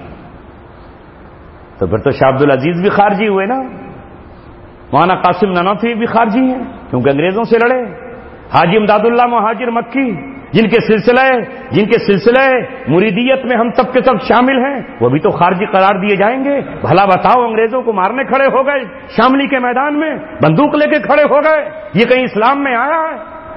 مولانا قاسم نانوتوی زخمی ہو گئے. وہ حافظ ضامن شہید تو اس سے شہید کیوں کہہ رہے ہو اس کی قبر پہ جا کر؟ وہ تو مجرم تھا، اس لیے کہ انگریزوں کے خلاف لڑا. اشفاق اللہ خان کو شہید اشفاق اللہ خان کیوں کہہ رہے ہو؟ محمد علی جوہر تو پاگل اور دیوانہ تھا، وہ انگریزوں کے خلاف کیوں لکھ رہا تھا؟ مولانا غلام آزاد کو کیوں مجاہد آزادی کہہ رہے ہو؟ انگریزوں کے خلاف لڑنا تو اسلام میں آیا ہی نہیں. اسلام میں کہاں آیا ہے؟ یہ تو خارجی ہیں. ارے پہلے یہ بتاؤ کہ خارجی کون تھے اور ان کا عقیدہ کیا تھا؟ یہ نہیں بتائیں گے، میں بتاؤں گا آپ کو. خارجیوں کا عقیدہ یہ ہے کہ گناہ کبیرہ سے اسلام سے انسان باہر نکل جاتا ہے. یہ کسی کا ہو تبھی تو اسے خارجی کہو گے. خارجیوں کا عقیدہ یہ ہے کہ چور کا ہاتھ یہاں سے نہیں بغل سے کاٹا جائے گا. تو عراق و شام میں اور جہاں اسلامی نظام قائم ہوئے ہیں جن خطوں میں، وہاں ہاتھ یہاں سے کٹ رہے ہیں یا بغل سے؟ خارجیوں کا عقیدہ یہ ہے کہ کوئی قریشی امیر نہیں ہوگا، خلیفۃ المسلمین نہیں ہوگا. تو جو لوگ قریشی کو، حسینی کو، علی ابن زید ابن علی کی اولاد کو، امام زین العابدین کی اولاد کو امیر خلیفہ بنا رہا ہے، وہ خارجی کہاں ہے؟ خارجیوں کا ایک اور صفت یہ ہے جو حدیث کو لا کے پیش کر دیتے ہیں کہ وہ مسلمانوں سے لڑیں گے اور کافروں کو چھوڑ دیں گے. یہ حدیث کس پہ فٹ ہو رہی ہے؟ یہ آج کے مسلم حکمرانوں پر فٹ ہو رہی ہے. یہ انگریزوں سے لڑ رہے ہیں، یہ یہود و نصارہ سے لڑ رہے ہیں. کس سے لڑ رہے ہیں؟ مصر کا حکمراں کس کا قتل عام کر رہا ہے؟ جارڈن کا حکمراں کس کا قتل عام کر رہا ہے؟ یہ پاکستانی فوج، کبھی اس نے کوئی امریکی پکڑا؟ پورے وزیرستان کو کھنڈر بنا ڈالا، مسجدوں کو توڑ ڈالا، قرآن کو جلا ڈالا. یہ حکمراں ہیں خارجی. کیوں نہیں کہتے ان حکمرانوں کو خارجی جو نہیں لڑتے؟ اسلام میں یہ حکم ہے کہ مسلم حکمراں اپنے برابر کی اس سلطنت پر جو کہ کفریہ سلطنت ہے، سال میں 2 مرتبہ اپنی فوجوں کو لے کر نکلے گا، کم سے کم انہیں خوف زدہ کر سکے. یہ کبھی نکلے؟ اسلام تو کتابوں میں ہے اور وہ ہم نے چھپا کے رکھ لیا ہے، وہ ہم نے چھپا لیا ہے، وہ چھپ گیا ہے. کیونکہ وہ اگر ہم بتائیں گے تو نذرانہ نہیں آئے گا. لا یاکلون اموال الناس بالباطل، لوگوں کا مال ناحق طریقے سے کھا رہے ہیں. وَيَصُدُّونَ عَن سَبِيلِ اللَّهِ، اور اللہ تبارک و تعالیٰ کے راستے سے لوگوں کو روک رہے ہیں. لوگ شہادت کا جام پینا چاہتے ہیں مگر یہ کہتے ہیں نہیں، شہادت کا جام مت پیو. اللہ اکبر. کم سے کم ہم ان مسلمان بچوں سے محبت تو کرتے جنہوں نے اپنی جوانیاں، جنہوں نے اپنی آرزویں، جنہوں نے اپنے لہو کے گرم قطرے اسلام کے سپرد کر دیے. اور انہوں نے کہا، انہوں نے نہ اپنا گھر دیکھا نہ اپنا در دیکھا، اور فقہا کی عبارات پڑھی کسی مقرر کا، کسی جوش دلانے والے کا. اس نے کلمہ سنا اور اسے جب یہ پتا چلا کہ کسی اسلامی ملک کی سرحد پر اندر داخل ہونا تو بہت بڑی بات ہے، اس کی سرحد پر بھی اگر کفر کا لشکر آ جائے تو پھر اس علاقے اور اس ملک کے ہر بچے پر، ہر جوان پر، ہر بوڑھے پر، ہر غلام پر، ہر عورت پر اس قوم سے لڑنا فرض ہو جاتا ہے. یعنی جہاد فرض عین ہو جاتا ہے. یہ دفاعی جہاد کہلاتا ہے، یعنی اس وقت فرض عین ہو جاتا ہے. ہر فقی نے یہ لکھا ہے، میں چیلنج تو نہیں کرتا، تحدیث بن نعمت کے طور پر کہتا ہوں، میں مولانا قاسم نانوتوی کا روحانی بیٹا ہوں، میں مولانا رشید احمد گنگوہی کا روحانی بیٹا ہوں. ہاں وہ رشید احمد گنگوہی جو شاملی کے میدان میں نکلا تھا، میں اس قاسم نانوتوی کو جانتا ہوں جو خلافت کے لیے جھولی پھیلا کر چندہ کیا کرتا تھا. اگر کل خلافت کے لیے میرے روحانی باپ نے چندہ کیا تھا، کل خلافت کے لیے اس نے مارے کھائی تھی، تو آج اس کا روحانی بیٹا جس نے دارالعلوم میں اپنے 5 سال 6 سال گزارے ہیں، جس نے نادرا میں پڑھا ہے، جس نے بخاری دارالعلوم کی حدیث میں پڑھی ہے، وہ مولانا قاسم نانوتوی کے مشن پر چلے گا.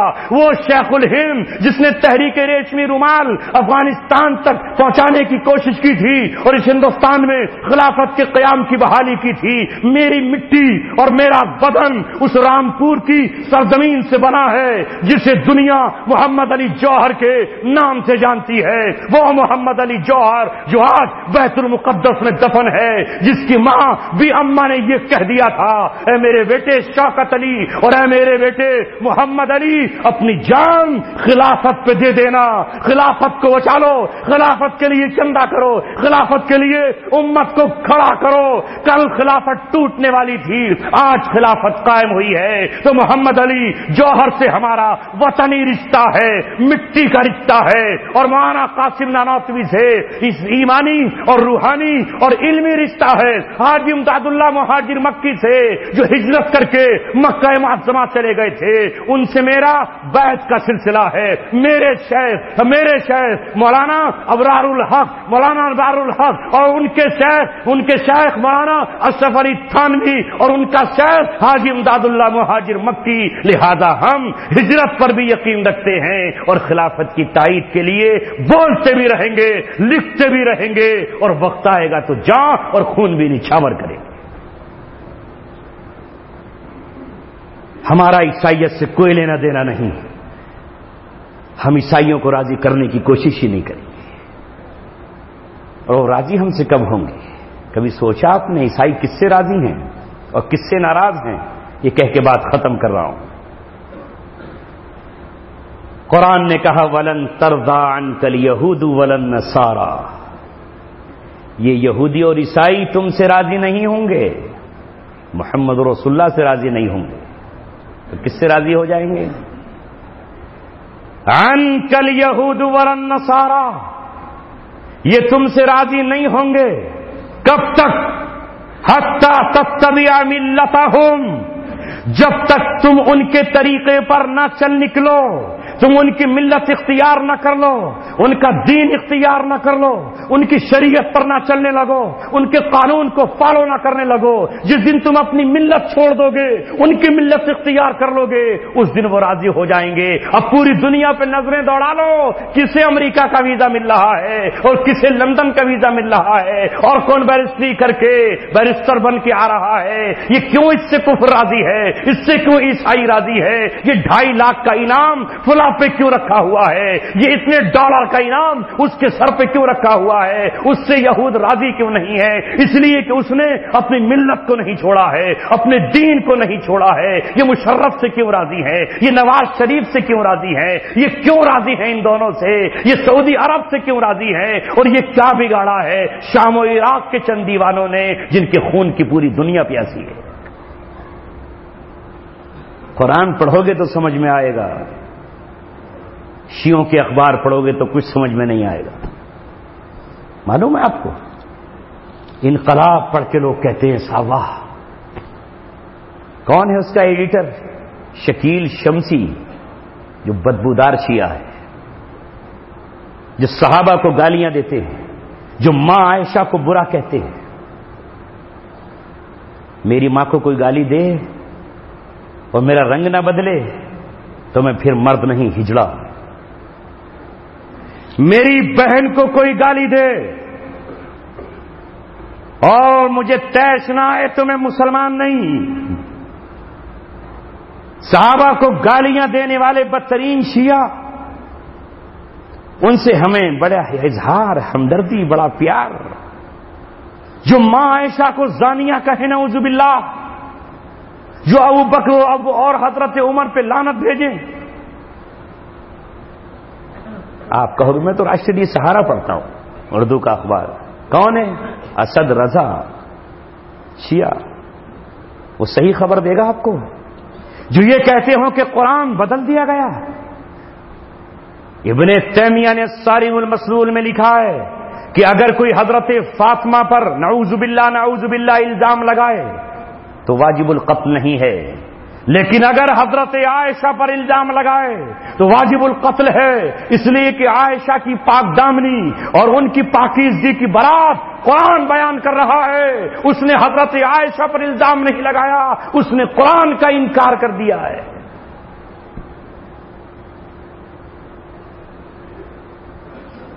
اس نے انکار کر دیا. اب جو یہ کہے کہ نہیں اسلام میں تو صاحب کسی کا بھی قتل کرنا جائز نہیں ہے، کسی کا بھی نہیں ہے، تو اللہ کے رسول صلی اللہ علیہ وسلم نے ابی بن خلف کا کیوں کیا؟ اسے تبلیغی نصاب تو دکھا دیا کرو کم سے کم. یہ تو اب پانی کی طرح آپ کے جسم میں آ گئی ہے، داخل ہو گئی ہے. اس کو تو اتنی مرتبہ سنا ہے کہ وہ گھوڑا پال رہا تھا اور ایک دن اس نے رسول اللہ سے کھڑے ہو کر کہا تھا کہ میں اس گھوڑے پہ چڑھ کے تمہیں قتل کروں گا. تو آپ صلی اللہ علیہ وسلم نے کہا تھا کہ انشاءاللہ میں ہی تجھے قتل کروں گا. جب وہ میدان بدر میں آپ صلی اللہ علیہ وسلم کی طرف آیا تو صحابہ اس کو شکار بنانے کے لیے لپکے اور ہر صحابی نے کہا ارے محمد رسول اللہ کے دیوانے تجھے رسول اللہ تک آنے دیں گے؟ تیرے تو ٹکڑے مچا کے بکھیر دیں گے. تو آپ نے صحابہ سے کہا ہٹو، میں اس سے پرومس کر چکا ہوں، میں اس سے کہہ چکا ہوں کوئی اسے ہاتھ نہیں لگائے گا. عمر ٹھہرو، علی اپنے مقام پر کھڑے رہو، ابو بکر تم نہیں، برچھا لیا اپنے ہاتھ میں محمد رسول اللہ صلی اللہ علیہ وسلم نے اور اس طاقت کے ساتھ اس کے مارا کہ اس کی ہنسلی ٹوٹ گئی اور گھوڑے سے نیچے گرا اور ٹکراتا ہوا بھینسے کی طرح گدھے کی طرح رینگتا ہوا بھاگا اور کہا مار دیا، محمد نے مار دیا. اور لوگوں نے کہا کہ بڑا بہادر بنتا تھا، ذرا سی خراش سے تیری ہوا خراب ہو گئی. اسے پتا نہیں لوگوں کو سب سے بڑا عذاب اس شخص کو ہوتا ہے جو کسی نبی اور رسول کے ہاتھ قتل ہوتا ہے. محمد رسول اللہ نے اپنے ہاتھوں سے اسے قتل کیا ہے. اور جو یہ کہہ رہا ہے کہ قرآن میں تو کہیں ہے ہی نہیں، اسلام میں تو ہے ہی نہیں، یہ مسلمان رہ جائے گا؟ ہے ہی نہیں. ارے خواہ نہیں ہے، بلا وجہ نہیں ہے، بلا وجہ نہیں ہے. لیکن جو چڑھ کر آئے، جو مقابلے پر آئے، اب کوئی کہے کہ فتح مکہ پر تو اللہ کے رسول نے قتل نہیں کیا، تو مکے والوں نے لڑے بھی تو نہیں. ارے اگر مکے والے لڑتے تو معلوم ہے آپ کو، سیرت کی کتابوں میں لکھا ہے محمد رسول اللہ نے خالد بن ولید رضی اللہ تعالیٰ عنہ کو جس راستے سے بھیجا تھا کہہ دیا تھا کہ اگر وہ ہتھیار ڈال دیں تو کچھ مت کہنا، لیکن اگر وہ اپنی اکڑ پھومیں کچھ نوجوان مقابلے پر آئیں تو گھاس کی طرح کاٹ کے پھینک دینا.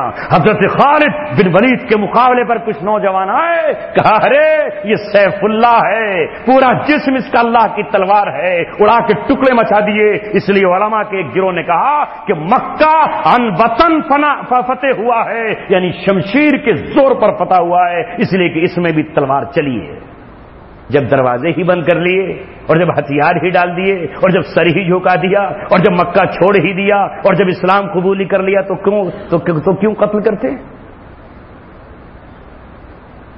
کہاں کی کس قدر محمد رسول اللہ صلی اللہ علیہ وسلم کے ساتھ آپ کی سیرت کو چھپا کر امت مسلمہ کے ساتھ ظلم و ستم کیا جا رہا ہے. مگر میرے عزیزو اللہ کا فیصلہ ہے ان تتولوا یستبدل قوما غیرکم ثم لا یکونوا امثالکم. ہندوستانیوں اگر تم گائے اور بیل کی پونچھ پکڑ کر اس کے پیچھے پیچھے چلنے لگو گے اور سودی کاروبار کرنے لگو گے، اذا اخذتم اذناب البقر، اور جب تم اللہ تبارک و تعالیٰ کے راہ میں جان دینا چھوڑ دو گے، فسلط اللہ علیکم الذلہ، اللہ تم پہ ذلت مسلط کرے گا. ان کی لڑکیاں تمہیں حرام زادہ کہہ کر پکاریں گی اور تم کچھ نہیں کہہ پاؤ گے. ان کی عورتیں تمہیں کہیں گی کہ ہم تمہیں مرتد بنائیں گے. ان کا کوئی ایک ڈونگی یہ کہے گا کہ ہم 5025 جنوری کو اسلام سے پھیرنے والے ہیں. کوئی کہے گا ہم تمہاری یونیورسٹی کے پاس، علی گڑھ مسلم یونیورسٹی کے پاس تمہاری ناک کے نیچے اسلام تمہارا تبدیل کرائیں گے. پھر تمہیں یہ ان کے وہ لوگ کہنا شروع کریں گے اور تم کب کپائے پھر رہے ہوگے. اور تمہاری جگہ اللہ تبارک و تعالیٰ اس قوم کو لے کر آئے گا جو ساری دنیا کی نظروں میں نظریں ڈال کر یہ کہے گی اے جاپان یا تو ہمیں ہمیں ڈالر دے فدیے کے طور پر، اور نہیں تو ان کو لے جا اٹھا کر یہاں۔ ہم اپنے نبی کی سنت، ابو بکر کی سنت کو زندہ کرنا چاہتے ہیں، اور وہ تڑپ کر کہیں گے فرانس ہم بات نہیں کریں گے، گول میز ٹیبل پر نہیں بیٹھیں گے، اب تم سے بات ہوگی کہاں؟ سنؤذن الروم ونصلی فی بیت الابیض، اب ہم روم کے اندر اذانیں دیں گے اور انشاءاللہ العزیز وائٹ ہاؤس میں بھی نماز ادا کریں گے۔ وہ قوم اللہ پیدا کرے گا۔ اب تم کچھ بھی کہتے رہو کہ صاحب یہ خارجی ہیں اور میں داخلی ہوں، اس سے کوئی فرق نہیں پڑتا، اس سے کوئی فرق نہیں پڑتا۔ اللہ کے رسول صلی اللہ علیہ وسلم کو ساحر کہا گیا تو کیا وہ جادوگر تھے؟ اللہ کے رسول صلی اللہ علیہ وسلم کو مجنون کہا گیا تو کیا وہ پاگل تھے؟ اللہ نے کہا وما آپ مجنون نہیں ہیں، آپ مجنون نہیں ہیں، آپ کو شاعر کہا گیا تو کیا ان کے یہ تیر چلے؟ ان تتولوا یستبدل قوما غیرکم، اللہ تبارک و تعالیٰ تمہاری جگہ دوسری قوم کو لے آئے، پھر فرانس سے آئیں گے، پھر بیلجیم سے آئیں گے، پھر رشیا سے آئیں گے، پھر چائنا سے آئیں گے، پھر ملیشیا سے آئیں گے، پھر انڈونیشیا سے آئیں گے، اور اللہ تبارک و تعالیٰ انصار و مہاجرین کو پھر ایک جگہ پر جمع کر کے اپنے پرچم کو پھر بلند کرے گا، اس لیے کہ اس نے اپنے محبوب کی زبان سے اعلان کرا دیا ہے الاسلام یالو ولا یعلا، اسلام بلند ہونے کے لیے آیا ہے اور بلند ہوتا ہی چلا جائے گا۔ جب تم جھنڈے لینن کے اٹھا لو گے اور مارکس وادی بن جاؤ گے، جب تم جھنڈے مارکس کے اٹھا کر مارکس وادی بن جاؤ گے، لینن کے اٹھا کر لینن وادی بن جاؤ گے، اور جب تم جھنڈے مہاتما گاندھی کے اٹھا کر گاندھی وادی بن جاؤ گے، اور جب تم اندرا گاندھی کے جھنڈے اٹھا کر کانگریسی بن جاؤ گے، تو اللہ تبارک و تعالیٰ تمہاری جگہ کسی دوسری قوم کو لے آئے گا، تم ان کے پیچھے امامت کرتے رہنا۔ اللہ تبارک و تعالیٰ اپنے نبی کے گھرانے سے، فاطمہ کے خون سے، علی کے لہو سے، حسین کے خون کے قطروں سے حسین کے پوتے کو کھڑا کرے گا، جس کی روحانیت سے ساری دنیا کپ کپا اٹھے گی۔ ابھی تو 6.5 مہینے دیکھے ہیں، انشاءاللہ سال گزرنے دو، اگلا رمضان آنے دو، پھر دنیا دیکھے گی کہ اللہ تبارک و تعالیٰ نے اپنے اسلام کو اب بڑائی کے لیے، ترقی کے لیے، عظمتوں کے لیے قبول فرما لیا ہے۔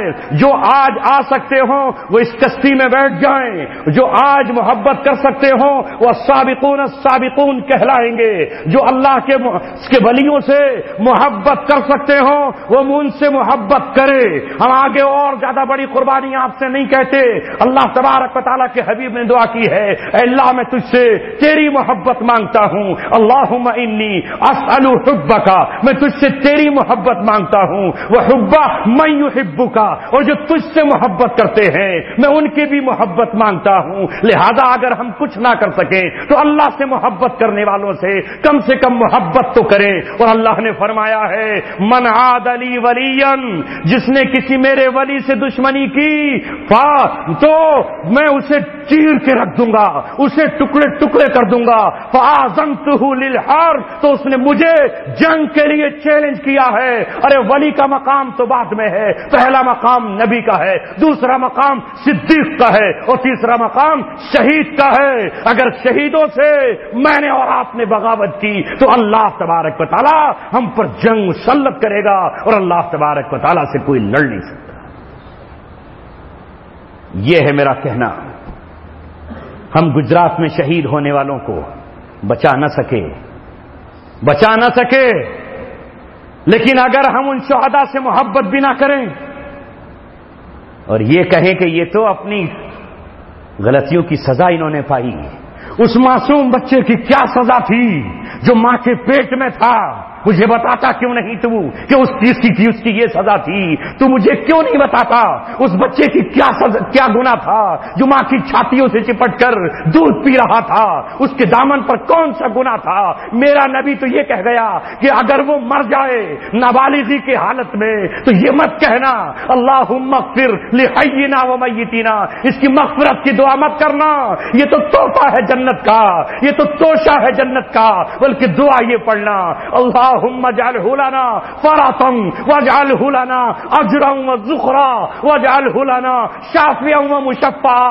یہ تیری شفاعت کرنے والا ہے, یہ تیری بخشش کا ذریعہ ہے, یہ تیرے لیے توشہ آخرت ہے, یہ تیرا شافع ہے, تو اس کا مشفع ہے, تیرے حق میں اس کی سفارش قبول کی جائے گی. یہ معصوم قتل کر دیا گیا, میں کہہ رہا ہوں اپنے گناہ کی سزا اس نے پالی. شہداء کی مدد نہیں کر سکتے تو کم سے کم مذاق تو مت اڑاؤ, محبت نہیں کر سکتے تو کم سے کم ان کے اوپر تالیاں تو مت پیٹو. پوچھے گا اللہ تبارک و تعالی, پوچھے گا اللہ رب العزت. ایک طرف نمرود کی آگ, اور نمرود کی آگ میں خلیل کی اولادیں جا رہی ہیں, اور ہم گرگٹ کی طرح پھونکے مار رہے ہیں, دعائیں کر رہے ہیں جل جائے, جلدی سے جل جائے. گرگٹ پھونکی تو مار رہا تھا, اور مینڈک بیچارہ پانی لا رہا تھا. کاش یہ آگ بجھ جائے, کاش یہ آگ بجھ جائے. مگر مینڈک کے پانی کی اللہ کو ضرورت کہاں تھی؟ گرگٹ کی پھونک سے اس آگ کو کیا ہونے والا, وہ تو خود جل رہی تھی. یہاں تو فیصلہ ہی کچھ اور ہونا تھا. یہاں تو ابراہیم کو بچانے زمین پہ کوئی طاقت تھی ہی نہیں. یہاں تو ابراہیم کی حمایت میں کوئی نعرے لگانے والا ہی نہ تھا. یہاں تو ابراہیم کو بچانے کے لیے کوئی گورنر بھی نہ تھا. لیکن ابراہیم نے وہ کیا تھا جس پہ اللہ کا پیار اتر آیا. ابراہیم نے اللہ کے جو برابر شریک بنے بیٹھے تھے بت, ان بتوں کو توڑ دیا, کوئی پرواہ نہیں کی نمرود کی قوت اور طاقت کی. تو اللہ تعالیٰ نے کہا, اے میرے ابراہیم, تو نے مجھے خوش کر دیا ہے, میرے شریکوں کی اوقات بتا دی ہے, تو نے بتوں کو توڑ کر مجھے میری نصرت کو آواز دی ہے, تو مجھے اب میں بیچ میں واسطہ نہیں لاؤں گا, جبریل بھی واسطہ نہیں ہوں گے. تو نے بھی کسی کو مدد کو نہیں پکارا, تنہا اکیلا نکلا تھا. تو جا, میں آگ کو حکم دیتا ہوں, یا نار کونی بردم و سلامن علی ابراہیم. عراق و شام کی سرزمین پر جو بت کدے توڑے گئے, اللہ راضی نہ ہوگا؟ نہیں, امریکن ایجنٹ بت توڑتے تو ہمارے یہاں بھی توڑ جائیں دو چار. اللہ تبارک و تعالیٰ کے نبی کی اس حدیث پر جو انہوں نے حضرت علی سے کہا تھا, اے علی, میں جا جزیرہ عرب اور مکہ المکرمہ میں کوئی تجھے پکی قبر نظر آئے تو اسے برابر کر دینا, کوئی شرک کا مظہر نظر آئے تو اسے بالکل زمین برابر کر دینا. حضرت علی کو روانہ کیا. مجھ میں تو جرت نہیں ہے, میرا تو وہ سلسلہ نسب ہے ہی نہیں, لیکن حضرت علی کے خون میں تو آخر وہ جوش ہے ہی. یہ شعر کل پڑھا اور آج پڑھ رہا ہوں. حضرت یعقوب کی اولاد میں حضرت موسیٰ علیہ السلام آتے ہیں. علامہ اقبال کہتے ہیں, تیش میں آ جاتا ہے خون اسرائیل آخر, خون اسرائیل آ جاتا ہے آخر تیش میں. اسرائیل یعقوب علیہ السلام کا نام ہے. خون اسرائیل آ جاتا ہے آخر تیش میں, توڑ دیتا ہے کوئی موسیٰ طلسم میں سامری کا بنایا ہوا بت توڑ دیا حضرت موسیٰ علیہ السلام نے, ٹکڑے ٹکڑے کر دیا. جب حضرت اسحاق کی اولاد میں سے, یعقوب کی اولاد میں سے موسیٰ علیہ السلام سامری کے بت کو توڑ سکتا ہے, تو اسماعیل کی اولاد ہے محمد رسول اللہ, اور محمد رسول اللہ کی اولاد ہے فاطمہ, تو فاطمہ کا بیٹا ہے حسین, تو حسین کی اولاد میں سے یعنی اسماعیل کی اولاد سے آج کے سامریوں کے بت کیوں نہیں توڑے جا سکتے ہیں. لہذا سائیکس پی کو ایک بت تھا جو وطن کے نام پر بنایا گیا تھا. یہ علاقہ شامیوں کا ہے اور یہ علاقہ عراقیوں کا ہے. اس بت کو توڑ دیا گیا, توڑ دیا اسماعیل کی اولاد نے. یہ سمجھو, اسے معیار بناؤ. اخبارات معیار نہیں ہیں, معیار ہے قرآن, سنت, حدیث, صحابہ. خیر الہدی ہدی محمد صلی اللہ علیہ وسلم. مگر یہ میری باتیں بعض لوگوں کو نیم سے زیادہ کڑوی لگ رہی ہوں گی کہ میں نے یہ باتیں کیوں کہہ دی, میں نے آمین بالجہر پہ بات کیوں نہیں کی, میں نے سینے اور ناف پہ ہاتھ باندھنے میں آپ کو لڑایا کیوں نہیں, میں نے آپ کو کھڑے ہو کے سلام پڑھنے اور بیٹھ کے سلام پہننے کی دلیلیں کیوں نہیں دی. ارے سلام ہی تو پڑھ رہا ہے، بیٹھ کے پڑھ رہا ہے کہ کھڑے ہو کے پڑھ رہا ہے؟ رسول اللہ کو گالیاں تو نہیں دے رہا، سلام ہی تو پڑھ رہا ہے۔ تم کہہ رہے ہو السلام علیک ایھا النبی، وہ کہہ رہا ہے مصطفیٰ جان رحمت پہ لاکھوں سلام، شمع بزم ہدایت پہ لاکھوں سلام۔ تو سلام ہی تو پڑھ رہا ہے محمد رسول اللہ پر، رسول اللہ کی توہین تو نہیں کر رہا، کارٹون تو نہیں بنا رہا۔ تم کہتے ہو اسے کافر قرار دو، اس کے خلاف، ورنہ مولانا صاحب پھر ہم آپ کے خلاف بھی جنگ چھیڑیں گے، اور جنگ بھی کون سی؟ واٹس ایپ پہ۔ میرے عزیزوں اور ساتھیوں، ہم آپ سے اتفاق اور اتحاد کے لیے کہیں گے، اور آخری بات صرف یہ کہ بس دعا کیجئے، وقت بدل رہا ہے، اللہ تبارک و تعالی نے موسم بدل دیا ہے، اسلام اب اپنی اچھال کی طرف آ گیا ہے، اسلام کی فطرت میں قدرت نے لچک دی ہے، اتنا ہی ابھرے گا جتنا کہ دباؤ گے۔ جو سمندر کے اندر، سیپ کے اندر بوند پہنچ جاتی ہے وہی موتی بنتی ہے، جو خون ہرن کی ناف کے اندر قید ہو جاتا ہے وہی مشک بن جاتا ہے۔ اللہ تبارک و تعالی انہی لوگوں سے کام دیتا ہے۔ 8.5 اور 9 سال یہ شخصیت جنہیں مولانا عبداللہ کہتے ہیں، ہمیں کون جانتا تھا، یہاں ہمیں کون پہچانتا تھا، لیکن یہ مشک بن کر آئے اور میرے سر پہ ہاتھ رکھا اور اپنی سرپرستی میں احمد آباد کی مختلف مساجد میں پروگرام کرایا۔ اللہ تبارک و تعالی ہم سب کی حفاظت فرمائے اور ہم سب کو وہ دن دکھائے کہ جس دن اسلامی شریعت دنیا کے آخری کنارے تک نافذ ہو رہی ہو اور پوری دنیا امن و سکون کا سانس لے رہی ہو۔ وآخر دعوانا الحمدللہ رب العالمین۔ اللهم صل على محمد وعلى آل محمد كما صليت على إبراهيم وعلى آل إبراهيم إنك حميد مجيد ربنا ظلمنا أنفسنا وإن لم تغفر لنا وترحمنا لنكونن من الخاسرين۔ اے اللہ ہم سب کے گناہوں کو معاف فرما، اے مولا ہماری خطاؤں کو درگزر فرما، اے اللہ تیرے دیوانے، تیرے چاہنے والوں میں تیرے دین کی تڑپ کتنی مضبوط ہے، کتنی تجھ سے انہیں محبت ہے، اپنے گھروں کو چھوڑ کر، اپنے شہروں کو چھوڑ کر اے اللہ یہاں چلے آئے۔ اے مولا ان سب کو آج قبولیت سے نواز دے، ان سب کو آج قبولیت سے نواز دے، اپنے پیار و محبت کی نظر ڈال دے، تیرے محبوبوں کا ذکر کر کے یہ کھل اٹھے، تیرے نبی کی حدیث سن کے یہ تڑپ اٹھے، تیرے قرآن کی آیاتیں سن کر کے یہ ان کے دل جگمگا اٹھے۔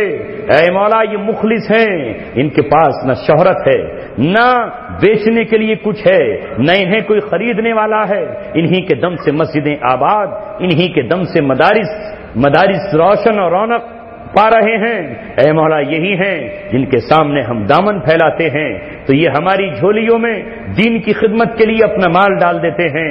اے اللہ ہم سب کو اتفاق اور اتحاد کی لڑی میں پرو دیجیے، امت کے ان منافقین کے چہروں کو بے نقاب کر دیجئے جو امت کو غلط راہوں پر لے کر چل رہے ہیں۔ اے اللہ جو میدانوں سے پیچھے ہٹا کر کافروں کا غلام بنانے کے لیے امت پر ڈورے ڈال رہے ہیں، اے مولا ان کی گردنوں کو ناپ لے اور ان کے چہروں پر پڑی ہوئی نقابوں کو اتار دے اور ان کے اندر کے دل کی سیاہی کو ظاہر کر دے۔ اے مولا امت کے ایک ایک نوجوان کو دین کی آبیاری کے لیے قبول فرما۔ اے اللہ ہم نے وہ دن دیکھے تھے جب ابو غریب جیل کی تصویریں آئی تھیں، جب امت کے دیوانے ننگے بدن تھے اور کوئی کمبل دینے والا نہ تھا، جب امت کی بیٹیاں ننگی تھیں اور ان کے سطر کو کوئی چھپانے والا نہ تھا، جب امت کی بہنیں رو رہی تھیں اور کوئی ظالم کتوں کو ان کے جسموں سے ہٹانے والا نہ تھا۔ اے مولا ہم روتے رہے، دیواروں سے سر ٹکراتے رہے۔ اے مولا وہ کون سا دن آئے گا جس دن بہنوں کے پاس بھائی سر پہ دوپٹہ رکھنے کے لیے پہنچیں گے، جس دن نبی کے دیوانے پہنچیں گے؟ ہمیں کیا پتا تھا کہ تو ہمیں وہ دن دکھائے گا کہ ابو غریب جیل سے بہنیں اپنے بھائیوں کے ساتھ عزت و آبرو کے ساتھ نکلیں گی اور قیدی باہر نکل کر اللہ تبارک و تعالیٰ کا نظارہ دکھا دیں گے۔ ہم نے سوچا بھی نہ تھا کہ ہم خلافت کی برکتوں کو دیکھ سکیں گے، ہم نے تو سوچا بھی نہ تھا کہ خلافت کی برکتوں سے ہمارے دل اور ہمارے قلوب منور ہو جائیں گے۔ اے مولا تو نے ہم پہ کرم فرمایا ہے، ہمیں مزید زندگی عطا فرما، زندگی میں برکتیں عطا فرما۔ اے مولا اسلام کے شیروں کو روم کی سرزمین پہ داخل ہوتا ہوا ہمیں دکھا دیجئے۔ یہ حملہ جو ساری دنیا کر رہی ہے اسے آخری حملہ بنا دیجئے، اسے احزاب کا منظر بنا دیجئے، امت کے شیروں کو ثابت قدمی عطا فرما دیجئے۔ اے مولا کل تک امت بے یار و مددگار تھی، کوئی اس کا والی نہ تھا، کوئی اس کا سرپرست نہ تھا، کوئی اس کے خون پہ رونے والا نہ تھا، کوئی اس کی بیٹیوں کو چھڑانے والا نہ تھا۔ آج ایک آواز گونجی کہ اردن کی جیل سے بہن ساجدہ ہمیں چاہیے، ایک آواز گونجی کہ ہمیں امریکہ کی جیل سے عافیہ صدیقہ چاہیے، چاہے وہ آج آزاد نہ ہوئی مگر مولا اس کے کلیجے کو ٹھنڈک تو پہنچی۔